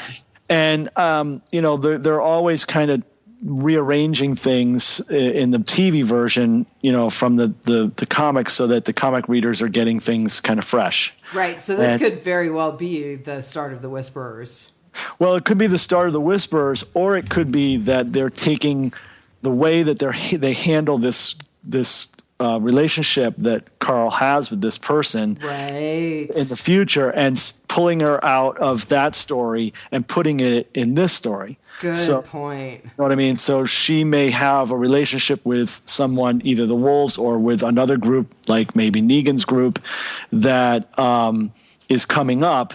And that, they're going to start exploring that relationship now instead of waiting to do it down when the Whisperers come into the TV show. That is a really good point. Yeah, so that's a lot of people are theorizing that. And I am up through Negan's introduction, so not that we have to spoil that.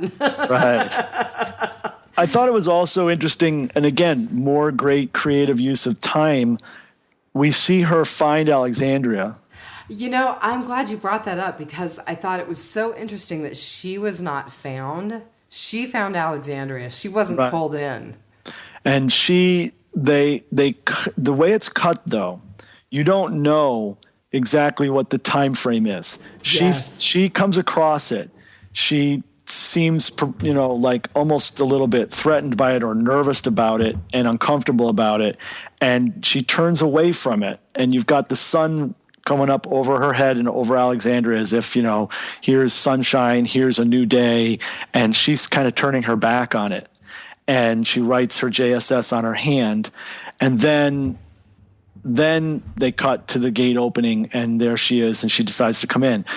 The only thing that puts in the timing is the JSS is still on her hand, but you don't know, if that means that she chose right at that moment to do that, or if she then came back later. So the other thing I want to point out about that scene, do you realize what drew her back? She's writing on her hand. She's got her back to them, and she's writing on her hand the JSS. I'm kind of setting you up here, but yeah, I know. I guess the answer is I don't. Other than the fact that she's just survive somehow, and maybe the realization that this would be a way to survive. She hears children playing. Yeah, she which hears is the sound that Rick said he was going to be listening for. Right. Yeah, absolutely. Yep.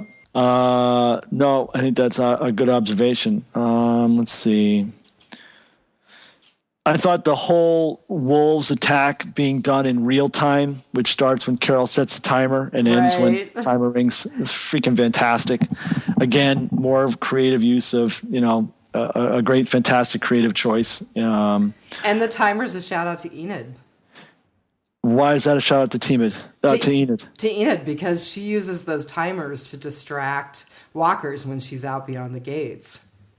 Oh, I forgot about that. Yeah. Yeah. You're right. That's a great observation. Yeah, no, that's cool. Wow, man. Just when you realize stuff like that, I would love to be a fly on the wall in the writer's room for these shows. You know what I mean? Because just think of how they that's not a coincidence. They can't be, right? Right. The intricacy is amazing. It is. It's unbelievable. And I don't think anything is a coincidence when you're looking at a series this complicated. Right. For me, and again, this is under my goods, I saw this episode as kind of looking at three different points of view. You had Morgan's point of view, which is all life is precious and must be preserved. Right. We must keep our humanity at all times. And then you had Carol's. Yes. Only the lives of those that we care about in ourselves are precious. All other life is expendable. And then, which has some humanity in it, but a lot of sacrificing too. And then Enid's, which is more basic, instinctual, just survive somehow, which, is also symbolized by the turtle eating and her leaving when it gets tough in order to ensure self-preservation. Right. And I got thinking about that a little bit more, and, I wonder if this isn't a little bit of a metaphor for the three characters and their positions, kind of a metaphor for Freud's human psyche model. Perfect. Of the id, the ego, and the superego.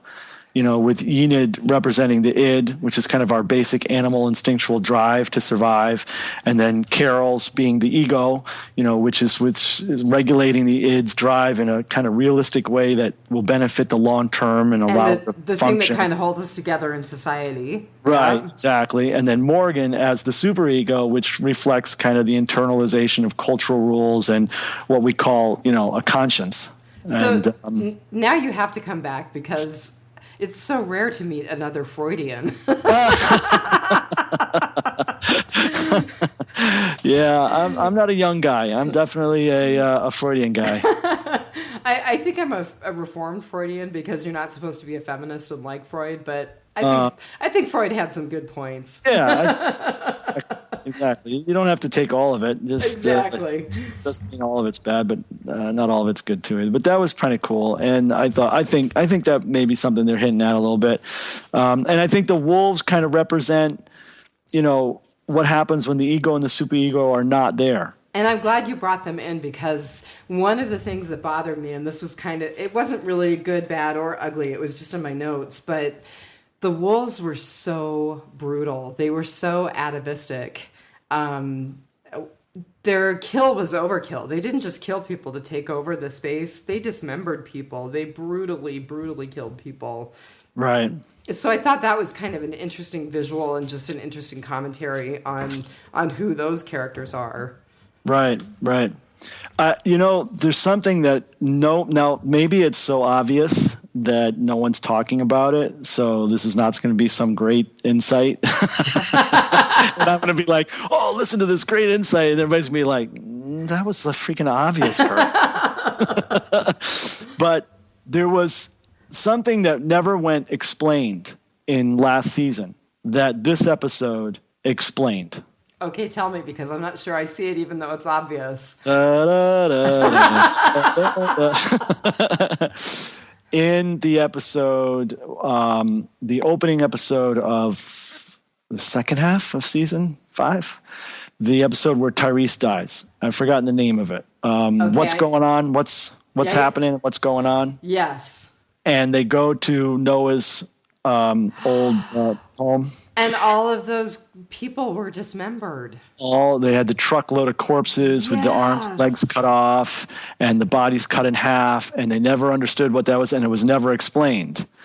And we assumed it was the wolves, but we never understood what that was about. And now we know. They chop them up. They chop the people up.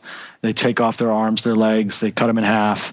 And that's why we found those before. And I just thought that was kind of cool that we kind of got that explained finally. That's a really good catch. I totally missed it. What else did I like here? At the end, both Carol and Morgan seem to realize that both their arguments have validity, and that the real world, you kind of need to balance both. Right. That I thought that was really powerful. Ultimately, Morgan ended up having to kill.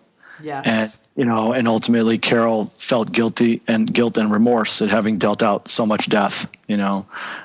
She was also clearly, sad about the fact that, this person that she liked, or that she also sent that woman outside, made her feel guilty about. Right. So she went out and ended up as a result getting killed. But, I think it was also just the idea of killing all these people and being so brutal just took its toll. You know what I mean? And the fact that Morgan saw it and said, "You don't like this. This hurts you. This makes you sad." That was a great line, and I didn't pay attention to that line until my second viewing. And he's trying to get through to her, and she's not listening to him. And then he stops her and he says, Carol, you don't like this." Yes. And she kind of hears him. Yeah. No, I think you're absolutely right. I agree with you on that. There was part of me that wanted to describe them as mirrors of each other, and then I realized that in some way they're really half of one person. They're each one half of one person. Yeah, well, they're each half of the solution, right? Of how you survive. You've got to be brutal, and sometimes you got to kill, but you've got to hang on to your humanity. I mean, this has been kind of the theme for the show for quite a while now. But they definitely.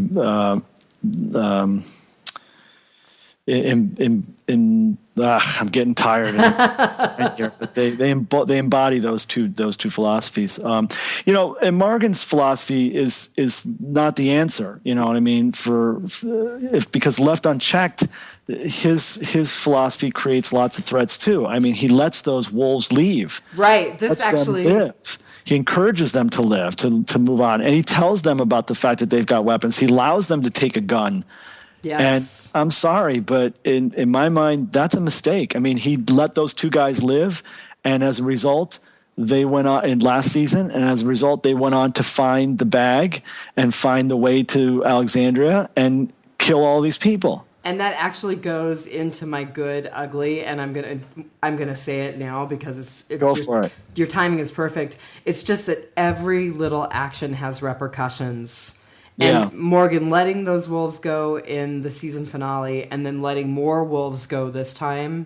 Right. That's gonna come back. That's gonna come back and bite us. Yep, absolutely.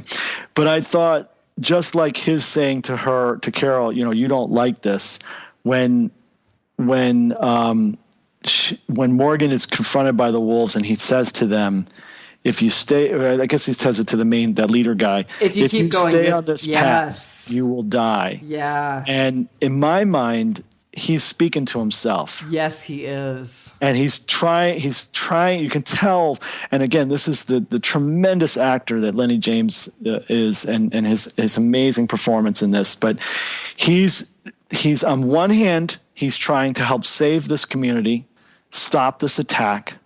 He's trying to stay true to his philosophy, not kill people, and it's all falling down around him, and he's going to have to kill people, and he's surrounded. When he's surrounded by these people, Carol's going to be there. She's going to be killing people. They don't have the same philosophy, and it's all throwing it in chaos in his mind. And you can kind of tell through that whole episode that he's really struggling internally with it. And I think when he says that to that guy, he's not really saying it for that guy. He's saying it for himself. He's saying, if I stay here, if I choose to live with these people and then have to kill sometimes, I'm going to die. I'm going to die inside. You know what I mean? Right. And that's why I was really upset at the end when he's walking away with his little cheese bag, this little bag of cheese, which I have to give props to listener Thomas, who goes Reese. by. I think Thomas Reese, right? No, I've forgotten Thomas's last name off the top of my head here, but he tweets it at Celtic So. Okay. And he's the one when I tweeted, what the heck is he carrying in the blue bag? He tweeted back cheese. So I got to give him credit for that. But, to me, it looked like he had decided to leave. And I really hope for so many reasons that's not the case. I totally agree. I hope he is not. No, maybe he's not. I mean, he's probably going back out now that this crisis is under control to try and help with Rick and the whole herd issue, because he knows that's coming. He doesn't say anything to anybody, but he knows what's happening there. You know what I mean? And by the way, I was so glad on the rewatch they show. I rewatched JSS this morning, and they show highlights from the previous episode that are important. So from the premiere, and there was a segment right at the end when the horn starts, or is it when the horn starts? No, it's not when the horn starts. It's after he kills Carter. Rick does. Rick says to Morgan, "You got to go back. Right. Got to go back to the community and let people know," or something like that. Because then when JSS started and he shows up in the truck and then he's explains, like, why is he there? I don't understand. He's there. And now it did explain that. I was so glad they showed that. But anyway, so, I'm worried, but he could be just going back out to help with that. But something's in that bag. If he was leaving for good, I would imagine he had a little more than a little bag. Maybe he's going out to kill the wolves. I really do think that this melding, this blending somehow of him and Carol, we're going to see more of that. I think that I just don't think that story is finished. Yeah. I hope I'm right.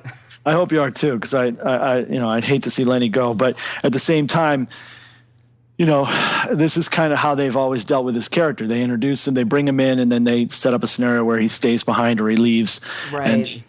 And then he comes back later, and they may want to just keep doing that. I don't know. Another good was the whole scene with Eugene and the doctor. Right. The doctor was great. I thought she did a great job. I think she's going to be a good addition. When he says, you don't want to be a coward, that made me laugh right out loud. Yeah. He certainly knows what happens with that. And also when he goes, "Are you a doctor?" And she says, "Are you?" And she says, "I heard that story." That was great. I loved Eugene referring to having the whole fit about the church. Right. And how they, I'm sorry, but there's just, there's too many needs right now. Just the thumpers shouldn't have a say. That cracked me up. Let's see.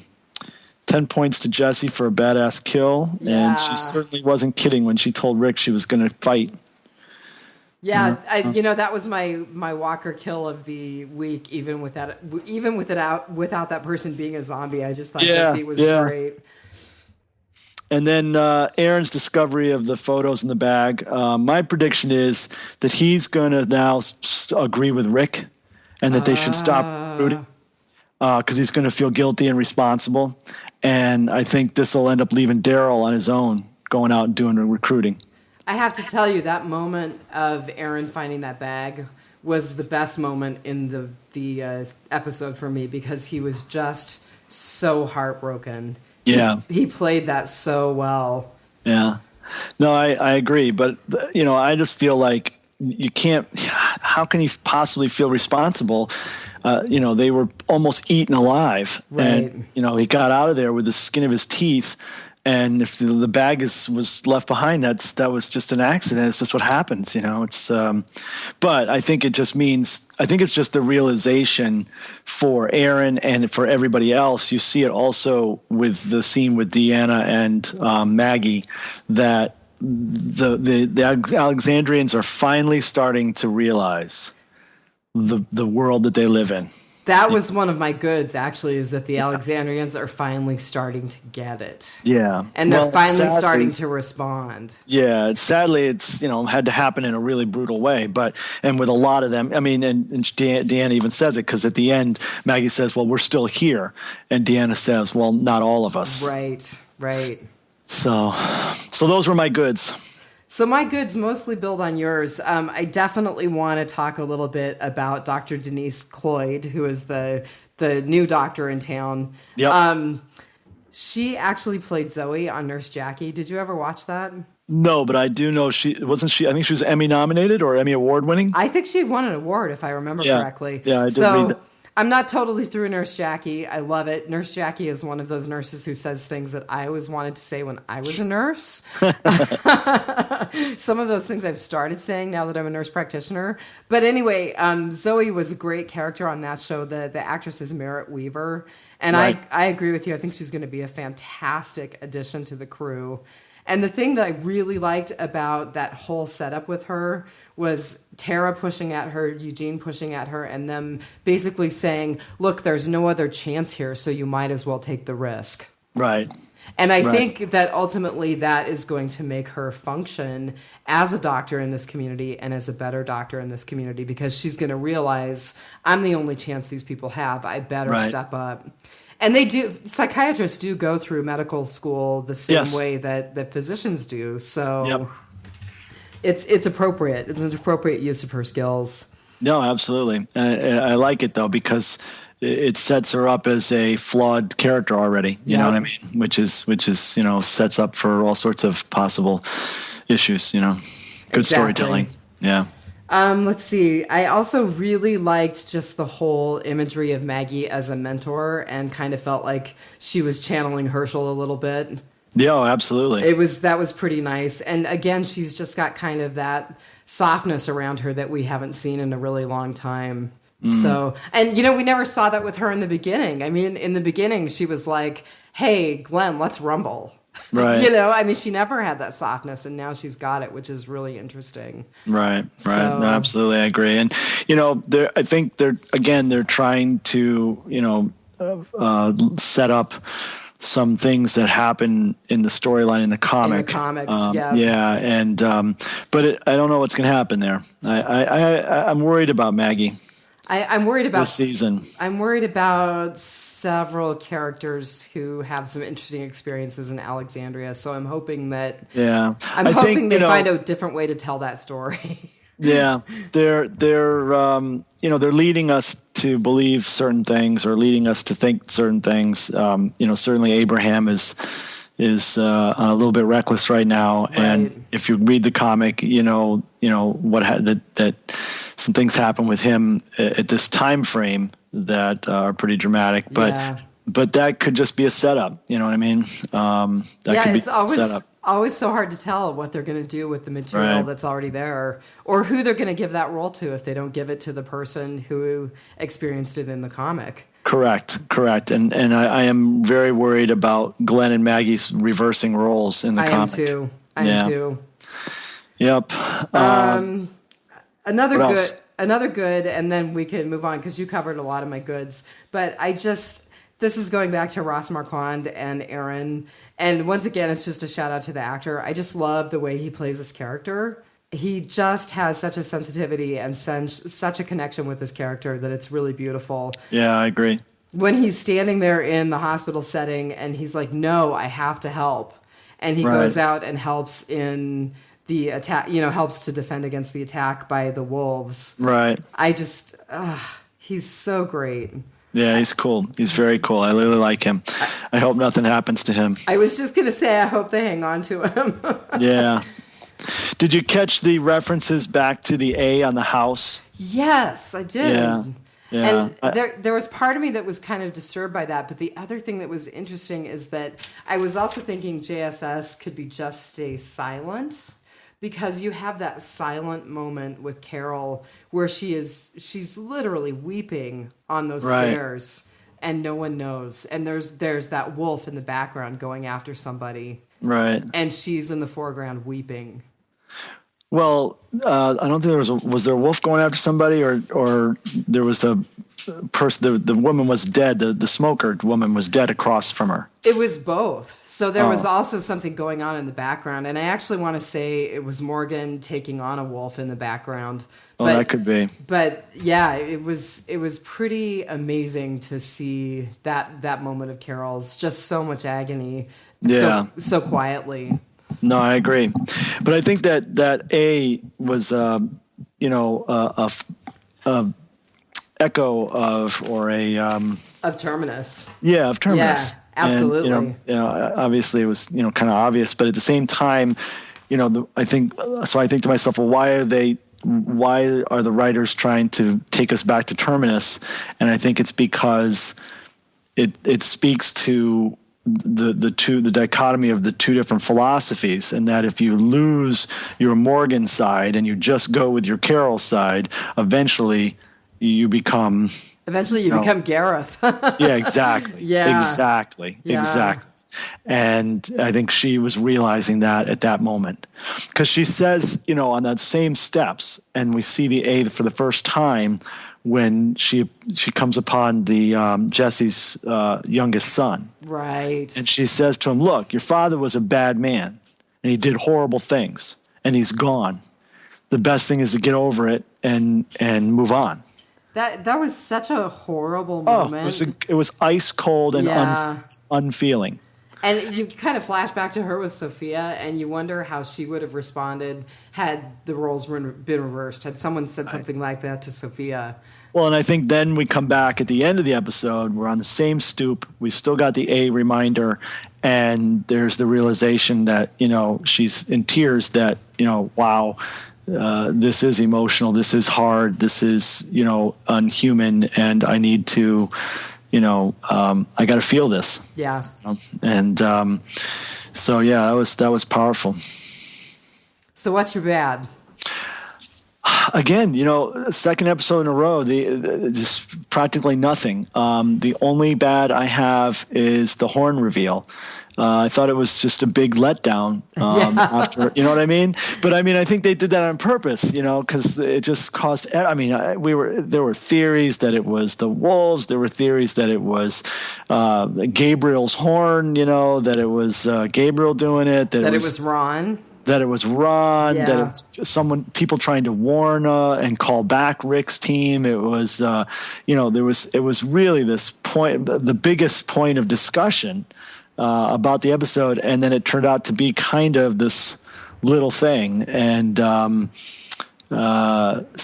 in that sense, I thought that was a letdown. One interesting thing that I think no one, again, has talked about. I didn't do much research on other reviews after this episode, though, so maybe they are.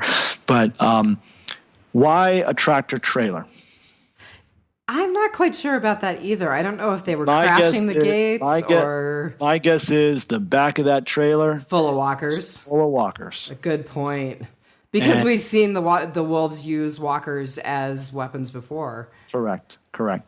So that's what I'm guessing. I'm guessing that has not finished out. That the walker, the horde is going to hit Alexandria, and then that thing's going to get let loose as well, and you're going to have another horde right on top of them inside, coming through on multiple fronts. So, which, spoiler alert, that's consistent with some of the stuff that happens in the comics as well. Correct. Yep. Correct. So, yep.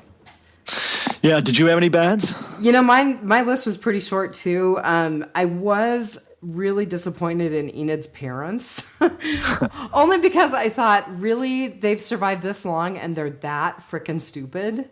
Well, survive this long is relative too, but because we have no idea when that was. To me, they were searching for GPS. Right. So that struck me as though, relatively soon into the apocalypse. I thought they were searching for I'm going to lose the word. Well, they were trying to find something on their GPS. But they were actually trying to find what are those things that you use in circuits? I'm totally blowing it. Oh, a fuse? Yes, they were looking for a fuse. Oh, it And wasn't so, GPS. and so they were referencing a fuse trying to get the car running. Oh, So okay. I think that they actually were further into the apocalypse. And if you look at the timing, I mean, we don't really know how long Enid wandered. Right. But if you kind of look at just the overall timing, what do we think we are into the apocalypse now? A year, year and a half? Yeah, close to 2 years. So, let's just say they're 1 year and 9 months into the apocalypse. I just was disappointed that they were so stupid that it would be like, they're coming, they're coming. They're like, yeah, hold on, we'll get there in just a second. Yeah, I agree. mean, I didn't. I saw it as being more like along the timeline of like Fear, like being yeah, more like at the very beginning, the first month or so. That's just what I thought. But the other side of that is that the walkers that showed up looked pretty decayed. yeah, they did. So that doesn't fit with that. And Yeah. I know it was just another storytelling mechanism, but they could have gotten in the car, waited for the walkers to pass, and then gotten it figured out. Well, they were obviously not very well, experienced in how to deal with them. Because there was only a few. Well, although the ones coming from the back, you didn't know how many there were, but there's only one left chewing. So yeah, I agree. But it didn't take away from it for me. No, not me either. It just was a moment where I was kind of like, really? Yeah. And I guess the only other thing that I had that I was disappointed about, and again, this is a character-based thing, but I was disappointed that Spencer was such a weenie. Spencer. Oh Spencer. yeah, brought the other son. Yeah, the other son. He just was not very impressive at all. But I think they're making a comment about politicians and politicians' kids. Oh man, you and I could go on for hours about that. Yeah, it was kind of sad. I mean, he couldn't hit a broadside of a barn with that sniper rifle. No, he couldn't. And then he chickened out. Although that was a great scene inside the when Morgan cab, took out the cab of the truck, and Morgan says to him, we got to get in there, we got to help. So are you coming? And the guy just he doesn't even say anything. Yeah, and Morgan looks at him and shakes his head. But Morgan's so accepting. Yeah. It was so humane. He was like, dude, I understand. It makes me sad because I need the help, but I understand. You can't handle it. You're just not there, and so I understand. And that was just like, wow, that was so cool. It was so well done with so little words. Yeah, it was another beautiful scene. Yeah. I mean, even with the letdown of the horn, it was beautiful. Yeah. I didn't quite get, I guess, then they put Deanna in that truck and they focused quite a bit on her face. And I guess the message there was just like, the horror of the reality of the world is finally tuning into her, maybe. That's the thing that I'm really seeing, because they did spend a lot of time with big face shots of Deanna, and I think she just looks really broken. Yeah, I think she's broken, and I think she's realized, for her, if you think back to her story arc, she's been all about rebuilding. She's been all about getting things back on track and getting the world back to normal. And I think that there's this realization in that sequence where she's, in the cab and you're just staring at her face. It's all over.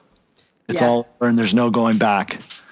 Yeah. She's realizing that this is the new normal. And I hate that expression, but in the brain injury community, we talk a lot about the new normal. Yeah, this is the new paradigm. It's true. Yeah. Yeah. Ugly? So I got to tell you, I loved Mrs. Niedermeyer's death. I mean, my first thought, and I said it on the Biters page, was that is a perfect way to get somebody to quit smoking. Yeah, right? It was so shocking. It was so perfect, and it was so out of the blue that I really liked the way that they brought the wolves in. I thought that was perfect. Yeah, it was unexpected and and a huge a huge from left field kind of play. Yeah. My husband had not watched it with me the first time, and he watched it with me last night when I did a rewatch, and he looked at me and he said, "What the?" So it was pretty cool. Go ahead. Sorry, go ahead. Oh, I just had one more good that we haven't really covered, and that was Richard, who was up on the wall behind Deanna and Maggie, who becomes the Molotov cocktail. Yeah. That was pretty good. That was awesome. Well, again, Deanna having to kind of watch this horrible thing and then see that. Then on top of that, you have to go over and put them down, and do you know what I mean? And it's like, it's not enough that they're like burned up and fallen. Now you also got to stab them in the head. It's like, yes. So yeah, it was pretty. And now Richard the guy the kind of tall, balding guy that was really helpful on building stuff with Rick. I think that's or is Richard just a name? I think Richard's just a name. I think that's Tobin. Yeah, you're right. That's Tobin. Okay. My ugly was just, again, the creative storytelling, the unique use of the tools of film, and how they chose to, tell the story visually as well as, in dialogue and everything. Like last week with the black and white and the time jumping, just super creative, the lighting, like that scene where Enid turns her back and the sun's coming up over over Alexandria. Just stuff like that was just top notch, just top notch. The real time record, 45 minutes of the attack with the timer is fantastic. My ugly is pretty much the same as my ugly for last time. And that's a first. I have just a handful of notes, and we've talked about most of them. But one of the things that I did want to point out is I thought that the adolescent drama between Enid, Ron, and Carl, sorry, one of my dogs is barking in the background, was such an interesting contrast to the adolescent drama in Fear the Walking Dead. Right. And it just kind of shows, again, that Fear the Walking Dead has some growth that it needs to do, and it shows how much further along in this whole experience the characters that we know and love in The Walking Dead are. Right. No, I agree. The other thing I was thinking is that, the theme that we heard over and over again from Rick and a little bit from Morgan in the season premiere was Rick doesn't take chances anymore. And I looked at my husband last night and I said, you know what? The person who doesn't take chances anymore is Carol. Right. No, absolutely. But you pay a price for that. You do. And, we really, really saw that. And I think we're going to continue to see that. I think she might actually heal, though. I mean, I think there might actually be some healing that comes out of this her connection with Morgan, the discussions that they've had. I think we might actually see some regeneration in Carol. Yep. I think you're right. I think you're absolutely right. Okay. So I think that wraps up. I think it does. JSS. Yeah. Another great episode. Yeah. And, so just a couple of quick comments I thought I'll read real quick. Okay, very good. Nikki Campbell wrote in, Spy or Not, this was one of the best episodes yet of Walking Dead. It is definitely in my top 5. Right after Carol put the casserole in the oven, it was nonstop, and I loved every second of it. You have Marnell wrote in, I think, right? I do, but that actually brings up what I wanted to say about Kevin Smith's comment on The Walking Dead, or on The Talking Dead, rather. So he put this in his top 4 or 5 episodes of The Walking Dead, which was pretty cool. So she shares some opinion with Kevin Smith, who I think is a fantastic director and actor. I won't go into how he actually described the episode to Paul Bettany. People can watch it if they want to. Yeah, that was the oral satisfaction thing, right? Yes. That just went on and on and on. Okay, so Marnell, who is actually my little sister, I think I've said that before, she said, James and I disagree on something. I think Enid is a wolf spy, a reluctant one, but a spy nonetheless. Is anyone else worried that Carol left the super nervous lady guarding the armory with a gun pointed at the door, finger on the trigger? Somebody's going to open that up and get blasted, huh? James Chapman wrote in, I don't believe that Enid is a member of the Wolves. So, we go back and forth. Right. You got Nikki saying spy or not. It was great. Marnell saying, she's a spy. James saying, nope, she's not a spy. So everybody's all over the place. They are. But she definitely, in his opinion, she knows something. about the residents of Alexandria. She's run across them in the woods, so maybe the wolves. When she sneaks out of the town, I think she knows how big and bad they are. The only place my theory falls apart is in her statement about that's how we. But I don't believe that Enid is bad. I think she's honestly running scared. Let's talk about how good this episode was. Nothing shows how good a show is until you can have an episode with none of your main cast. Instead, you run all of your secondary cast and they steal the show. It's a great point, you know. The interplay between Carol and Morgan, the pain they both face, but from opposite sides of the same coin. The bad. Can no one other than Rick's group hit anything with a gun? And why, for God's sakes, he points out that, they got an armory full of rifles and everything, and they all take 38s, which is kind of stupid. I agree. My husband said the same thing last night. He's man, they're going to have to do a lot of reloading. Yeah, exactly. I said, well, it is Carol. That's true. Carl's smart. He got the M16 going. Yeah, there you go. The ugly, it seems, I didn't quite understand his ugly. The ugly, it seems like they are trying too hard. The byplay between a lot of the characters just seems off. I'm not sure what he meant by that. But a good ugly was the egg timer. Carol putting her casserole in the oven and then killing everyone in Alexandria and being back in time to eat. Just perfect. And then we had a note from Gijo. Yep, so Gijo says, in-freaking-credible. I think this could be the best season of the show. Carol is my hero. Morgan is idealistic but naive. They need to annihilate invaders like that. Snuff them out so they can't even warn their friends if they have any. So I agree with Gijo because I think that those wolves that went out the gate are going to be trouble.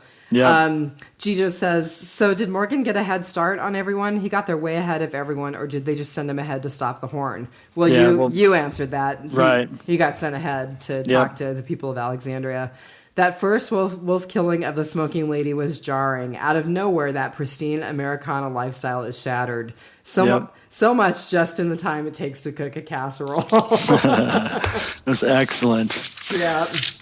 Well, listen, Diane, it's been great and awesome to recover to get back on the mic here. And I look forward to watching tonight's episode and then going over it on Tuesday with you. I want to say thanks again to all the listeners that have been patient while we are going through this transition. I agree. And I think Diane's going to do a fantastic job, and you are in good hands with her. Thank you so much. Yes, absolutely.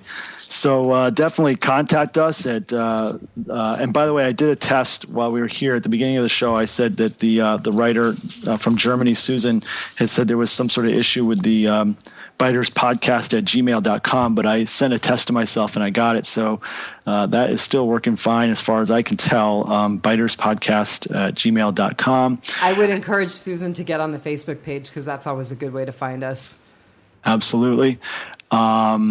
And then, of course, Southgate Media Group at gmail.com. You can also reach us. The Facebook page is the best place. I tweet at BatmanKM. You can also follow me there. And I don't know, Diane, do you tweet? I tweet, but I'm going to have to look up what my handle is because obviously I don't tweet very often. But I promise I'll have that for the next show. All right, cool. I just want to take a minute to say thank you to everybody so much for giving me this chance. This is so exciting. I never thought I would have a chance to podcast about this show that I love so much. And that's great. And I have to thank Marnell and James because they're the ones who got me hooked on this show. Excellent. Excellent. Well, thank you. I would thank them as well because without you being part of the show, you wouldn't be here now. And I think you're doing a great job, and I think you're going to do a wonderful job. So awesome. And I want to say thanks to everybody again for all the support over the last year or two that we've been doing Biters. For Jeff and I know I'm sure I speak for him as well, and how much we appreciate all the support and nice, kind words and everything. So, and we'll do our best to make this transition as painless as possible. And I just want to say to the fans before we go, we're not going to let these guys off the hook that easily. So I'm hoping if we don't see you before, well, we're obviously going to see you Tuesday, but if we don't see you before the mid-season finale, I'm looking forward to it. Yeah, definitely. I'm looking forward to that too. That'll be a blast. Awesome. Hey, thanks a lot. Thank you. Thanks, Diane. And we'll talk to you soon. All right. Have a great afternoon. You too. Bye-bye. Bye.